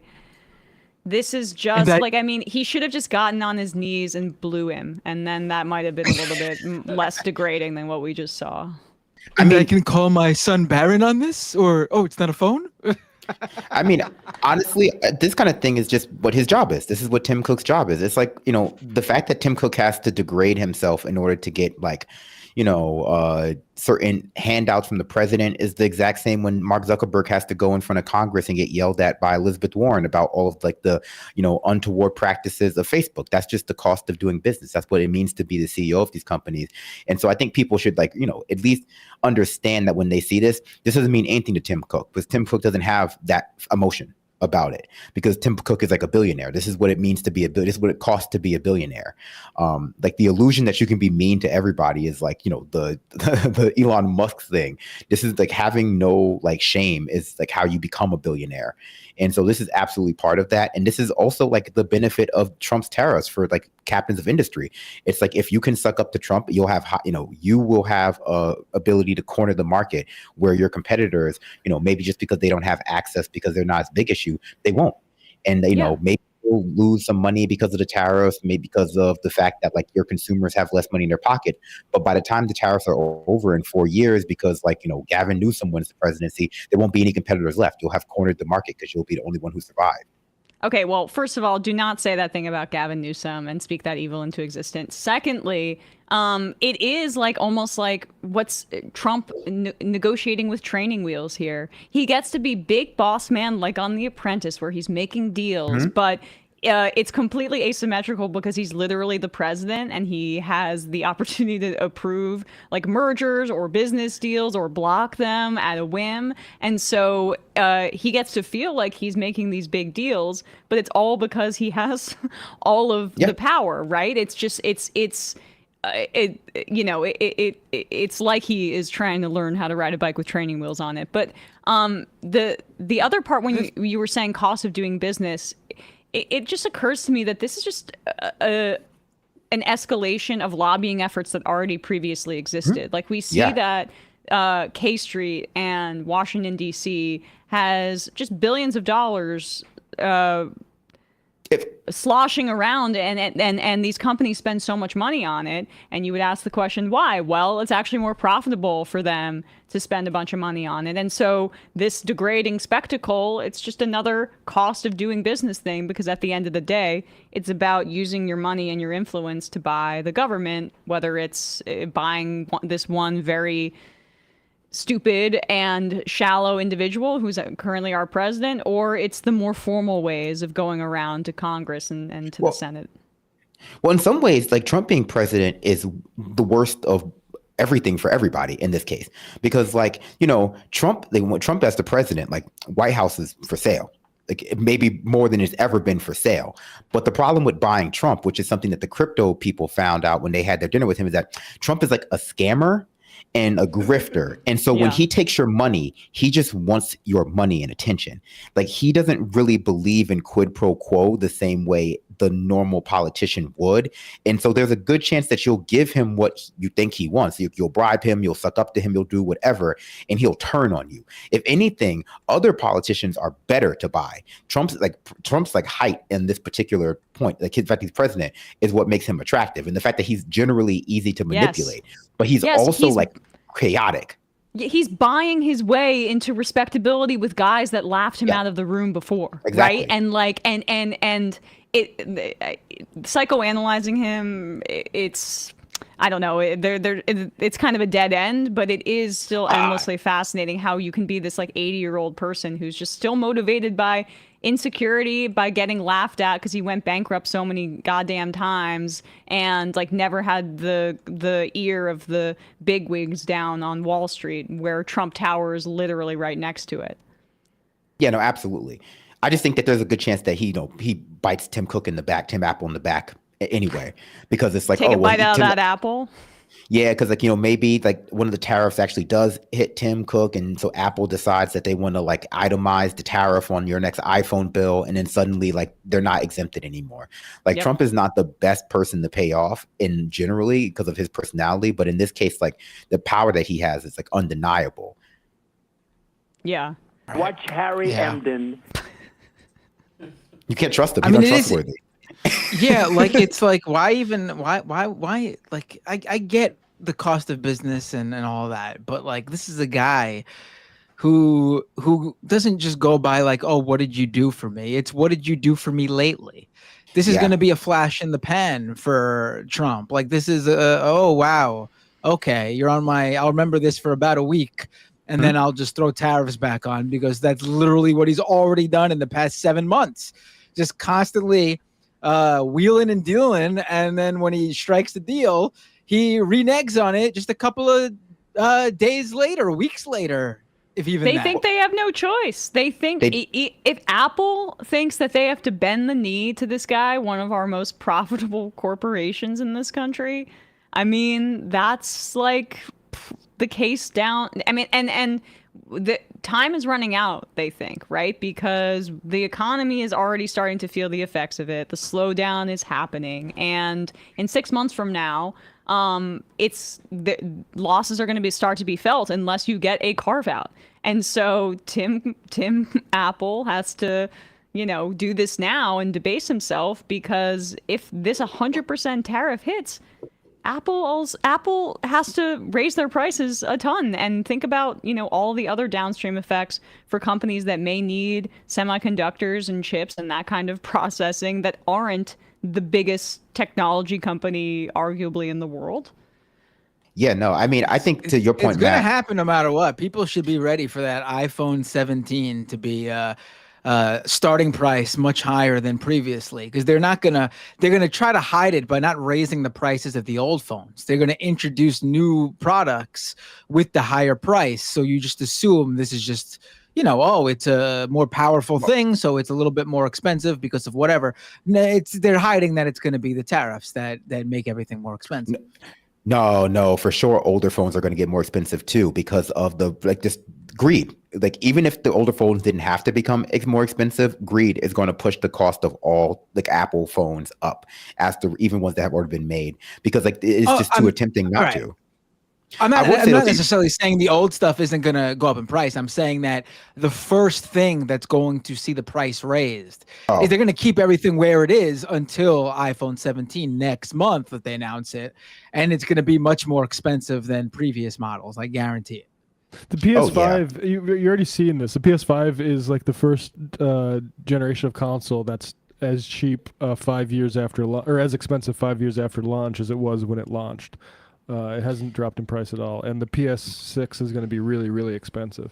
Right. Microsoft raised the price of the Xbox One or whatever it is. Right. Yeah, I don't remember what the latest Series X or whatever. Not good. Xbox One. Oh man, I'm going back. I'm going back like 10 years. Not Xbox Series X. JR in Philly says, I love that we don't even call Tim Apple by his real name anymore. He's like the Matthew Broderick character in 30 Rock, Cooter Burger, who got his last name from George W. Bush for eating a sandwich, not even a burger. Yes, that's you know how to get me to read an IM. 30 Rock reference goes with it. But yes, that's when Jack has to go work in the last year of the Bush administration, and there are leaks in the ceilings and they don't have any pens. Great episode. Anyway. Yeah. Karl Marx says Intel was way ahead of TSMC in 2010, but its focus was on giving tens of billions to its shareholders in dividends and buybacks while TSMC was developing its capabilities. Today, there's no comparison between the two. That's exactly right. Cut and paste across different parts of the economy on that one. Yep. Trilly flips, Emma, this is an easy fix. Just go back in time 10 years and start building the factories and infrastructure to manufacture those chips today. That way the tariffs will all make sense now. 10 years ago, it was Barack Obama saying, look, I talked with Steve Jobs and he told me those jobs are never coming back. And it was just accept that. Okay, thanks. All right, let's take another call here. Calling from a 210 area code. Who's this? Where are you calling from? Sorry. Hello? Objective, is this me? Hello? Yes, this is you. Who's this? Where are you calling from? Hi. My name is Ribbon. She, her pronouns, by the way. And I'm from Olympia, Washington. Did you say Ribbon from Olympia, Washington? What's on your mind? I just wanted to, ask the simple things really quick before I get to my point. Can I get poggers for the Twitch chat? Poggers.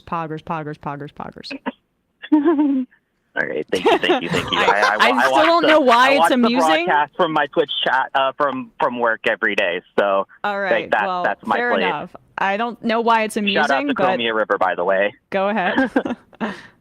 No worries. I just wanted to give a report to how things are going out here in the Pacific Northwest. Olympia DSA just went through a pretty rigorous primary election. We've held our incumbency, and the other position that we were running for, we were running somebody who's never run for office before versus a 40-year establishment Democrat, and we only lost by about roughly 8 points. So I think that especially for a group of 20 to 30 volunteers, people that have been trying this really hard, especially for a new chapter like us that's only been active for about a couple years now. And I know really you're in Olympia, but there was a story I saw in the district attorney, or was it city attorney, fight in Seattle that also went away from the establishment pick to somebody that that's a big deal too.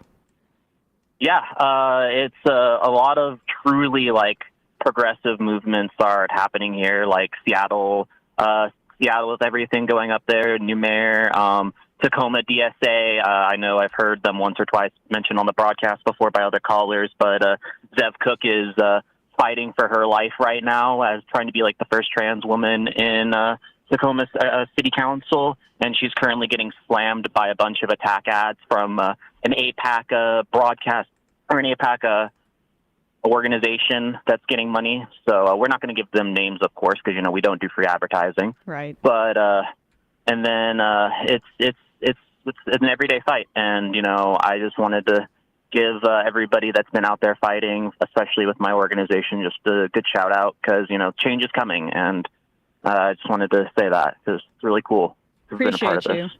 Awesome. Thanks so much. Yeah, no worries, Emma. Thank you. Thank you. That's good news. All right, let's do this then. Stephen Miller's wife has a podcast. Aren't you guys excited? I mean, our favorite throuple. Oh yes, right. This is Trump says if Elon is going to keep hanging out with them. Condoms. Does everybody know what a condom is? So Jeff Bezos came. Someone else, another tech mogul, maybe. And this is just internet rumor, right? Not to spoil the fun, but we should probably try to just speak it into existence. Yeah, that Stephen Miller's wife is having an affair with Elon Musk. It's just an internet joke that's morphed into something that could be true, but we just don't know. So maybe she'll address this on the first episode of her podcast. I don't believe it because it's about Elon Musk, seducing somebody. Yeah, I also... But it's away from Stephen Miller, which makes it more plausible. That's true. I mean, he does seem appealing by contrast, but I am also choosing to believe the baseless fake internet rumor that it looks like Elon Musk... social media, not even a news story. So. Yeah, that Elon Musk no longer has a functioning... it's not functioning down there because he tried to get it enlarged. That's also a completely fake rumor, but I'm choosing to believe it anyway. Regardless, balls in their hands. So Katie Miller, I guess that's her name, is starting a podcast, which is so fun. I mean, look at this. Look, it's like she's taking the whole aesthetic from the Call Her Daddy thing, cross-legged, very informal, soft lighting. This has got to be like one of those studios, like how they have the influencers who go to the fake airplane interior or whatever, just to make all those going flying videos and Instagram influencer. Look type at me on things. a private jet. Yeah. This looks exactly like a cut and paste of every other lifestyle podcast. Yeah, this is in a warehouse somewhere. But she could be talking about celebrity gossip, or she could be talking about how excited it makes her to see immigrants thrown into concentration camps and sexually assaulted by guards. But what matters is that there's probably some incense and candles in there to make the guests feel comfortable. I'm just like, the juxtaposition of this woman who's married to the most prominent Nazi in the country trying to create this warm and inviting space in a podcast is so dystopian that it's difficult for me to stomach. But let's hear her out. Maybe she's found her humanity, and that's what this will be about. Call her Ava. Hi, I'm Katie Miller.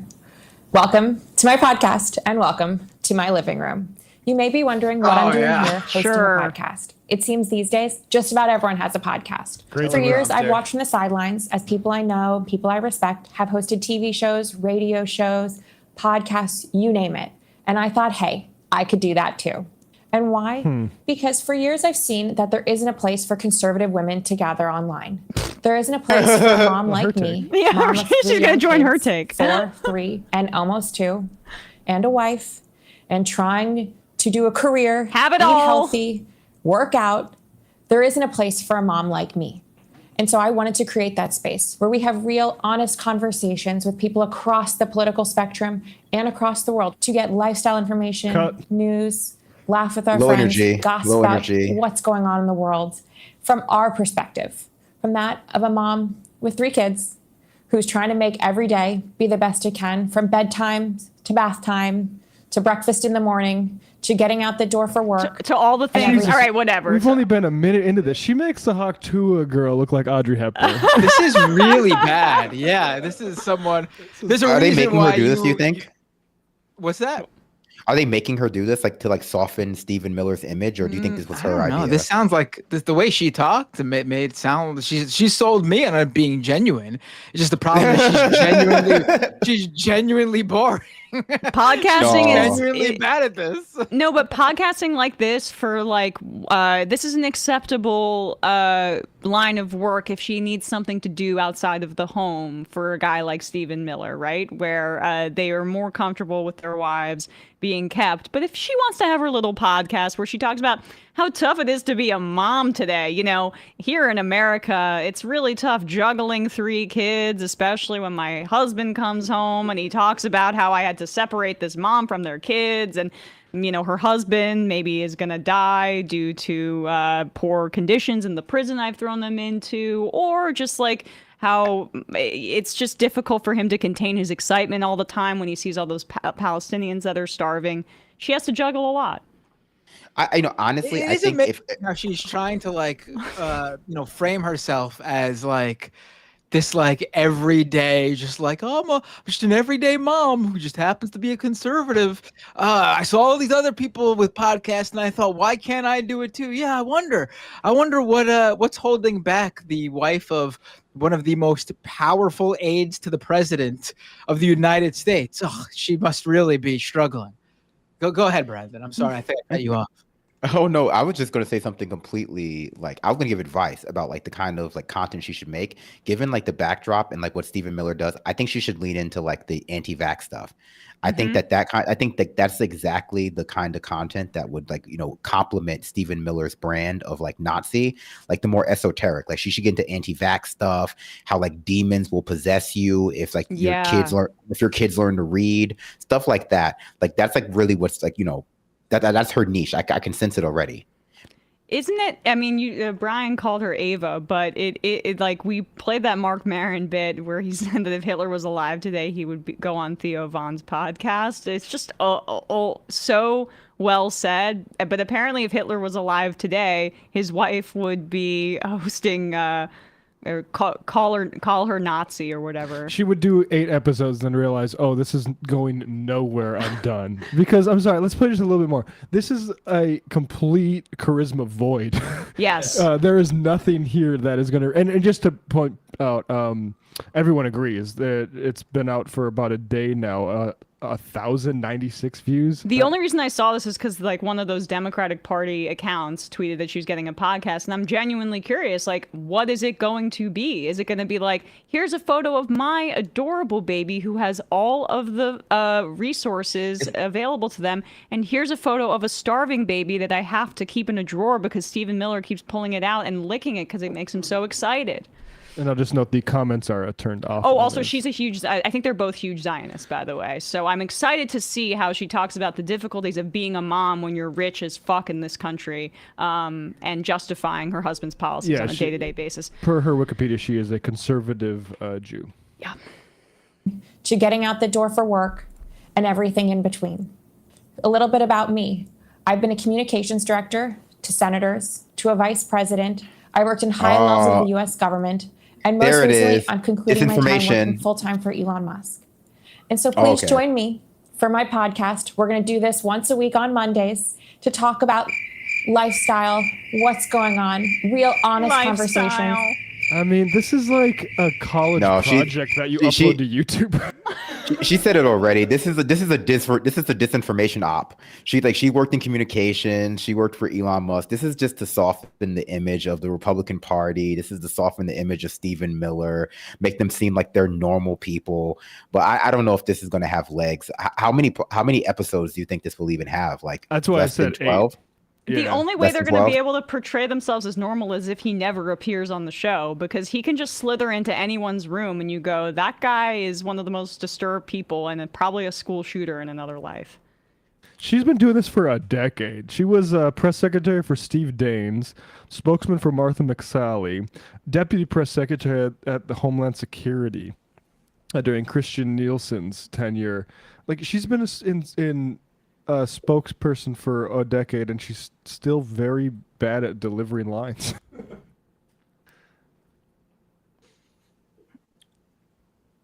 Do we have more of this? None of the bullshit. With people from across the spectrum, whether that be politicians, business leaders, celebrities, musicians, artists, scientists, you name it, we're going to have it. Because this is life about women, for women, with men too, talking about what matters to women. And that isn't just what everyone considers a woman's issue. Because what's a woman's issue? I have yet to find out. Oh, so it's going to be about trans people. Fighting with yourself. Yeah. No, I think. Don't speak for me and my gender. Go on. I think she has a good idea for a conceit for a podcast, because like what I'm getting from this is that like every episode, her and her guests like pop to Ambien and then they have a conversation and see who's the last one to be awake. And so like as you go progressively through the episode, like they just get drowsier and drowsier until like it's just like they both succumb to sleep. And then like the rest of just like uninterrupted two people sleeping on set for like 4 or 5 hours. People are into that right now. So I think it's a smart move. They don't have that yet.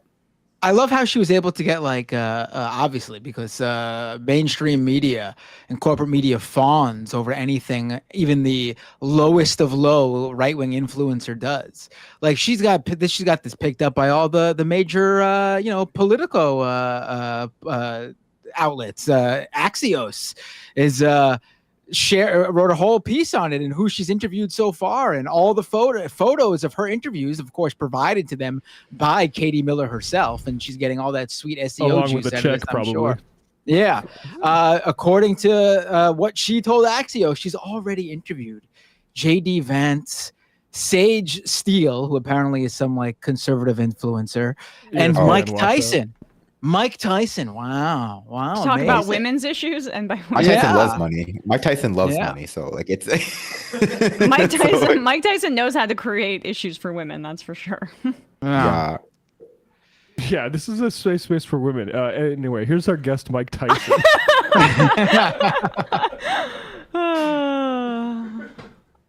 All right, well, yeah, allegations of spousal abuse. Just wanted to double check that I was remembering that correctly. Anyway, it's crazy she has like what was the he went to jail for rape, right? Okay, forgot it. All right, thank you. Pretty clear. 112 subscribers. Let's go give that a sub.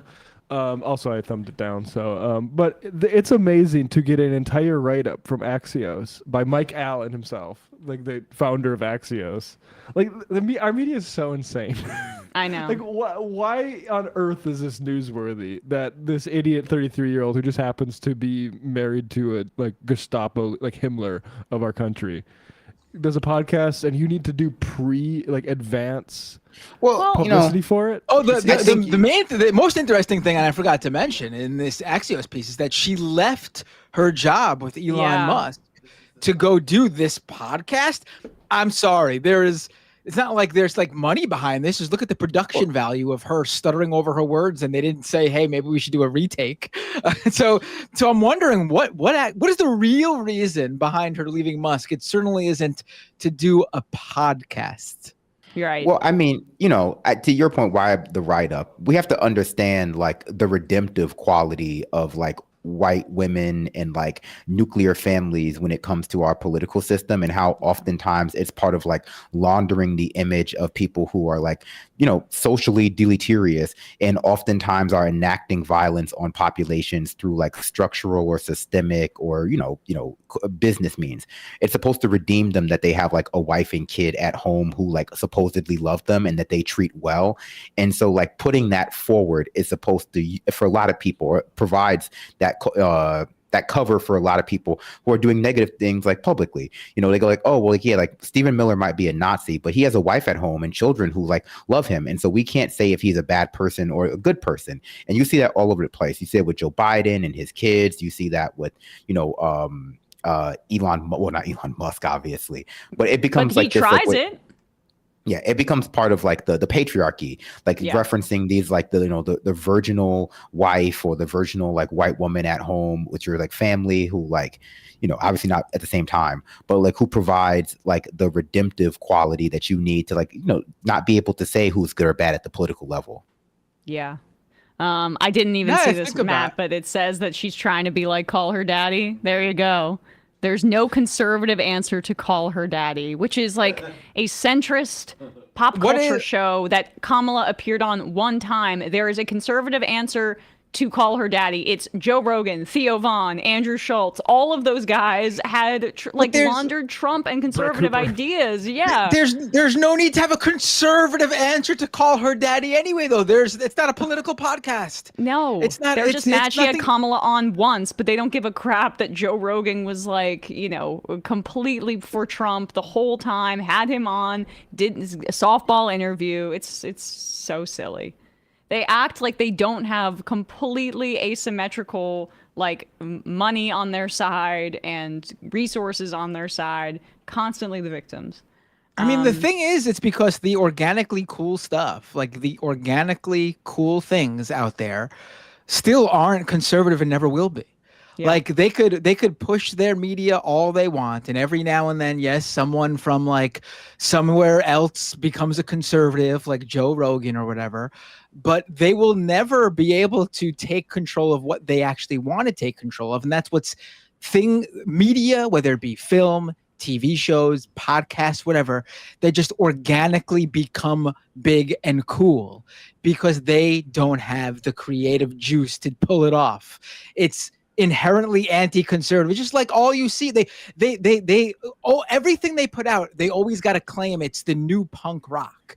These people who never even listened to punk rock are proclaiming that they've created the new punk rock. It's because they want to be DIY cool so badly, and they never will be, because that whole ethos is completely against everything they stand for, and it'll never come from that. Exactly. All right, guys. I'm sorry. I don't think we're going to have enough time for calls. Oh, I apologize if you were on the line for a little while. Just because, can we just quickly do this Dean Cain thing and then maybe save the Dean Cain genocidal monster for tomorrow? Netanyahu did a Fox News appearance, and I don't know if my blood pressure can take that right now. This is fun. So Dean Cain is back in the news, and by back I mean in the news. I don't. Who? Sorry. Yeah. Who is Dean Cain? He is one of the OG Republican celebrities that they would prop up. Like, I think Clint Eastwood is their top tier, but he's in the Kevin Sorbo range, right? Okay. I've never heard of this guy in my life. So Dean Cain portrayed Superman on the Adventures of Lois and Clark, the New Adventures of Superman, Lois and Clark in the 1990s for like 4 years. Missed that somehow. But and so he's Tom Welling. Yeah, well, that's for sure. I don't know him either. I love Smallville. Okay. I love Smallville too. I loved it. Well, I loved it because of Tom Welling. He was a beautiful man. Maybe not this guy. Like Dean Cain. Who do we think? We'll just put this up for a second. He's got it all here. He's got the black hair dye on the plugs and lots of filler. I saw him on Fox News too, looking otherworldly and not in a good way. Anyway, he is in the news or trying to make a name for himself here, and he'll explain why in this video. Hey everybody, Dean Cain here. And for those who don't know, I am a sworn law enforcement officer as well as being a filmmaker. I felt it was important to join with our first responders to help secure the safety of all Americans, not just talk about it. So I joined up. And here's your opportunity to join ICE. You can earn lots of great benefits and pay. Yeah, since President Trump took office, ICE has arrested hundreds of thousands of criminals, including terrorists, rapists, murderers, pedophiles, MS-13 gang members, drug traffickers, you name it. Very dangerous people Fry cooks who are no longer on the streets. You can Gay defend hairdressers. your homeland and get great benefits like a $50,000 signing bonus. Think about that. Student loan repayment legally. Enhanced retirement benefits and special pay for those in the field operations and law enforcement roles. I don't get that special pay, but you also don't need an undergraduate degree. You can get to work right away. So if you want to help save America, ICE is arresting the worst of the worst and removing them from America's streets. I like that. I voted for that. They need your help. We need your help to protect our homeland and our families. So check into it, as I said, and join today if it's something that tickles your fancy, because we can use you. So Homeland ass. he gets to dress up in a costume again, right? I mean, he can't get any acting work, but he can dress up in the Gestapo costume now as an ICE agent.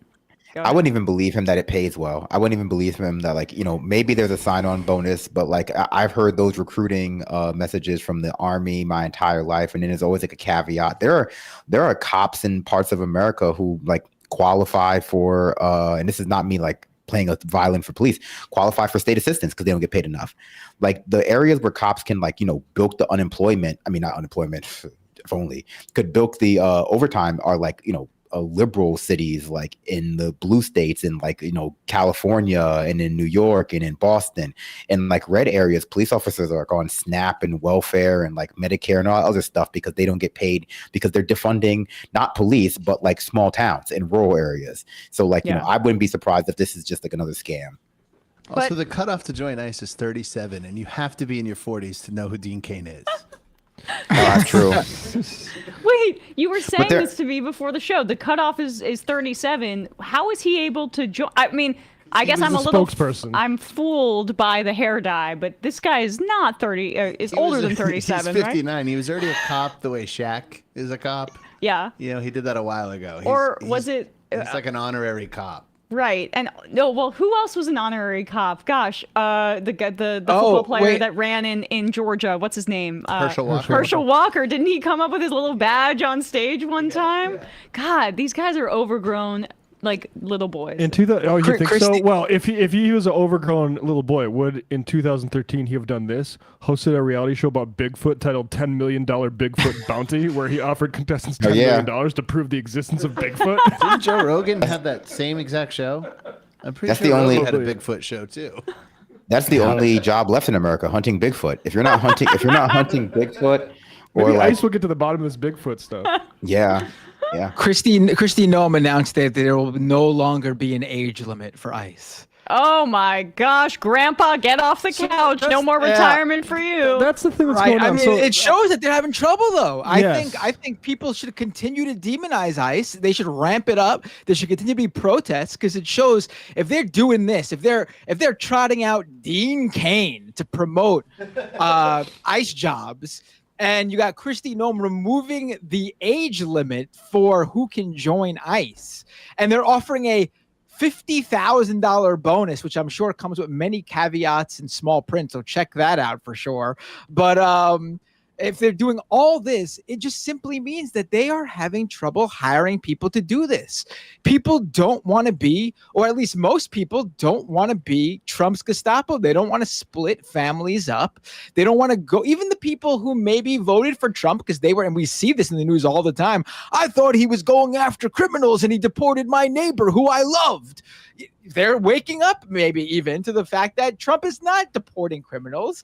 They're going after hardworking families. They're not breaking up gangs. They're not doing like some sort of like long investigation and breaking into a warehouse where gangs are getting their guns ready and their drugs ready. No, they're going to Home Depot and rounding up the poor dads and sons who are out there looking for work, and they're deporting them, splitting them up from their family who wasn't there with them. I mean, like, this is what ICE is doing. And hopefully the fact that they're doing all this to find some more ICE agents, it means that no one wants to work for ICE.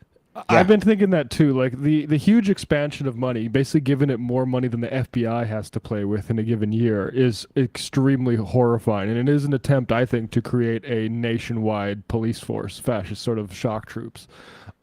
But the way that they've had to lean into like the explicit like 14-word style Nazi trolling with the like, hey, join ICE to protect the homeland. Even this guy's reciting the homeland language. And those bonuses, signing bonuses, went from 10,000 initially when the Big Beautiful Bill was announced to 50. They're saying now, like, I do hope that they are having trouble, getting people to sign up for this. Also, the majority of like Trump's most avid MAGA, I hate immigrants, not because I think it's like mediating my negative material conditions or like that their influx is causing my negative material conditions, but because I just hate immigrants, is like not the majority of Trump voters. And the people who I think do feel that way, are largely the very online type or like the very elderly type or some variation of like the antisocial type. And they're not going to be like quick to join a organization, even if it is ICE and they get to like beat like people's skulls. A lot of those people are like, you're imagining they're like cowards. They're cowards too. So like you're imagining like the thick-necked cop type, but those people are already police officers. Yes. Like those people are already cops, or if they're not cops, they're doing something else for one reason or another. So there's not just like a critical mass of people who want to be law enforcement, who can qualify for law enforcement, even ICE specifically, that are not being tapped. That just doesn't exist. Like the people who are most supportive of this stuff online are either lying or like, just antisocial incel types who couldn't pass, this kind of thing. Like look at Kyle Rittenhouse. He couldn't even get into the army. Like it's people like that who like are not going to be able to join like ICE, or maybe he will. Maybe he will join he'll ICE. qualify for ICE now with its latest updates. Yeah, they're like this is DEI, right? Like they're doing DEI for ICE agents because they have to lower the standard. Like you don't have to be young anymore. You can be a nonagenarian. You don't need to be able to read. You don't need to be able to even spell ICE. They're coming through for their people, and the ones that do sign up for it are going to be floated with taxpayer money to the tune of like 6 figures per year. And I do hope that, and I do agree that it seems like they're failing to recruit. But I'll also say the reason that they won certain districts in Texas that they weren't expecting to is because the government was creating employment opportunities through the guise of border enforcement and law enforcement things. Like this is jobs to people. And if the Democrats don't figure out a way to actually do the opposite, which would be to like, I don't know, pay for doctors and nurses to be in communities, this will win versus nothing. Yep. I mean, they need to. No, but I just want to, when we're calling them Nazis, like they're literally borrowing this from Nazis too, in part because like the Hitler created employment opportunities for folks in Nazi Germany, in part because like the economy was still in shambles after World War I, and that's what he was selling. But that's how he hired young men to enlist them in the Nazi cause when the economy was doing poorly, and we're likely heading towards some sort of economic crash or difficulty given the tariffs. Massive and these austerity. jobs are going to be more appealing because they're subsidized by taxpayer money, and it's not private industry that's going to have to contract after with the tariffs. I mean, Claire Matai... go ahead, Brandon.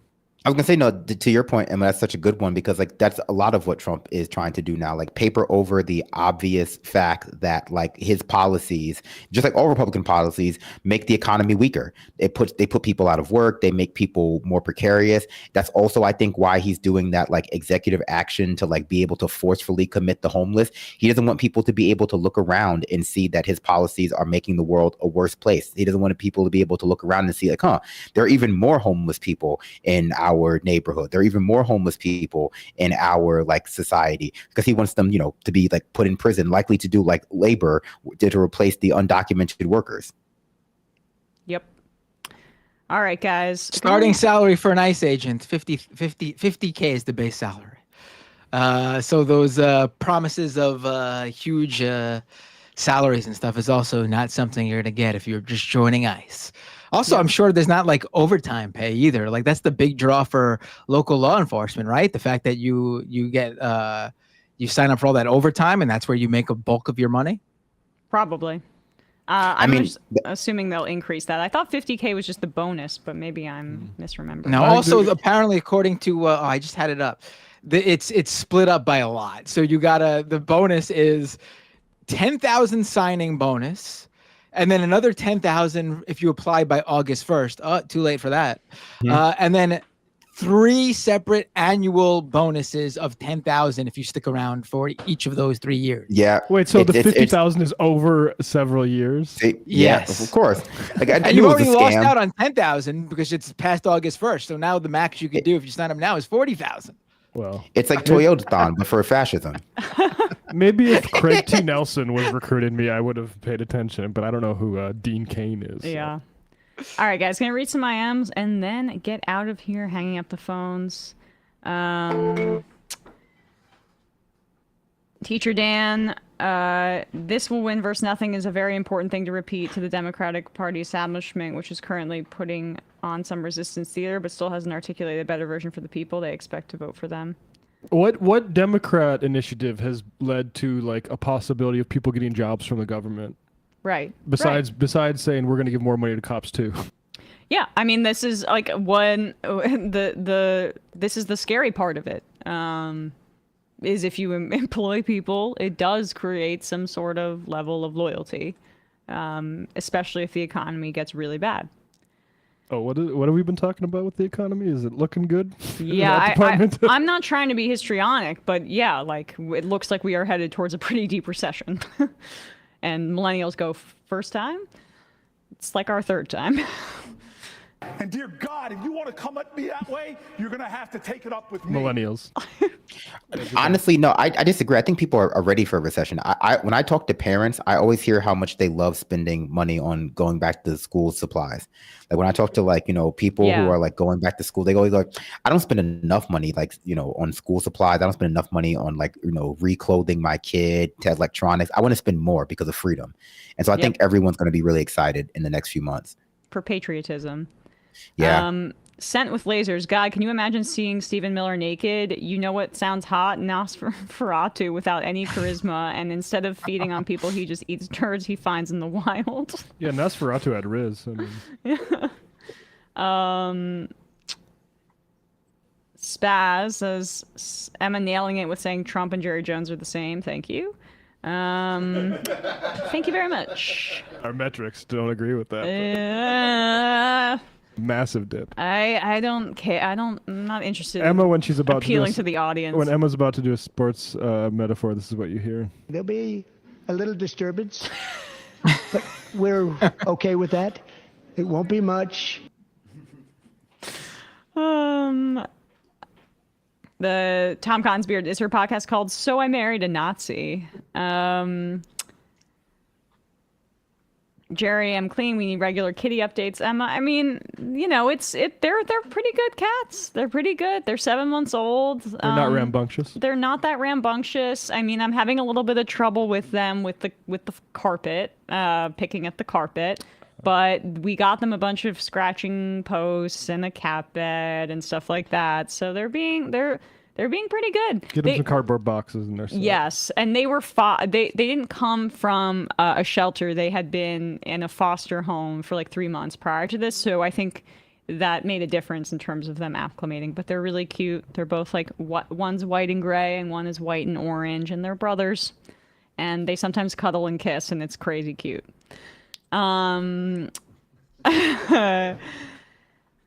Omega, wow. So I wonder if that student loan forgiveness bribe for ICE recruits is fake too. Maybe there's far less for them, even if they join a modern Gestapo unit. Well done. Fascism doesn't even pay people who need it and destroy goodwill, society, and personal relationships. Disgusting. They also got rid of the degree requirement so that they don't have to pay student loans. Right. But I mean, it's important to realize though, because this highlights it, fascism is an affinity scam to enrich a very core group of people who weaponize and utilize a larger identity to trick people into giving them power and money. It doesn't change because it's white nationalism. It doesn't change because it's Jewish nationalism or Zionism. It doesn't change when it's black nationalism. It's that kind of philosophy, that kind of far right philosophy is always about enriching a core group of people through convincing other people that they benefit somehow by that. Yep. All right, 3 more. Math teacher. It is super cool that ICE is essentially giving the pay of 2 teachers to become a nice officer before they even get to salary. Riki from Ohio. Hiding your face as a federal officer has to be illegal. Well, it's not now. And the final IM of the day, George from Colorado. Can't wait for Peepaw to keel over in the field while arresting a preteen. That being held up as an example of violent immigrants attacking ICE. Okay. Appreciate you all. Actually, I really did think of that when I saw the age limit thing getting removed. They're going to totally throw some elderly old man out there and he's going to die because of his age and they're going to blame it on immigrants. It's 100% going to happen. Yeah, I hear you. All right, guys. Appreciate you all. I actually will not be in tomorrow. Should we say what we're doing, Matt? Gonna be in Chicago for DSA convention. Yes. So if you're gonna be there, get Say in hi. touch. Yep. Yep. Matt and I will be there. Are you going there as an official work trip or? Yeah. So, I mean, I've also never been to Chicago, so that's part of why I wanted to go. Walk around a little bit. But like, you guys will out. be covering stuff there and like. Yep, we're gonna doing do some interviews. Hopefully, wrangle some people, and record some stuff for the show. So. And get a lot of background stuff. Yeah. Have some fun. I would. Yeah, we'll see. Matt and I are gonna have a tug of war over this, most likely, but it'll be fun regardless. All right, guys. Thank you so much. We will. The show will be on tomorrow. Matt and I will be back Monday. Appreciate you all. See you then. It might take all the strength I got to get to where I want, but I know somehow I'm gonna get there. I wasn't looking when I just got caught between the truth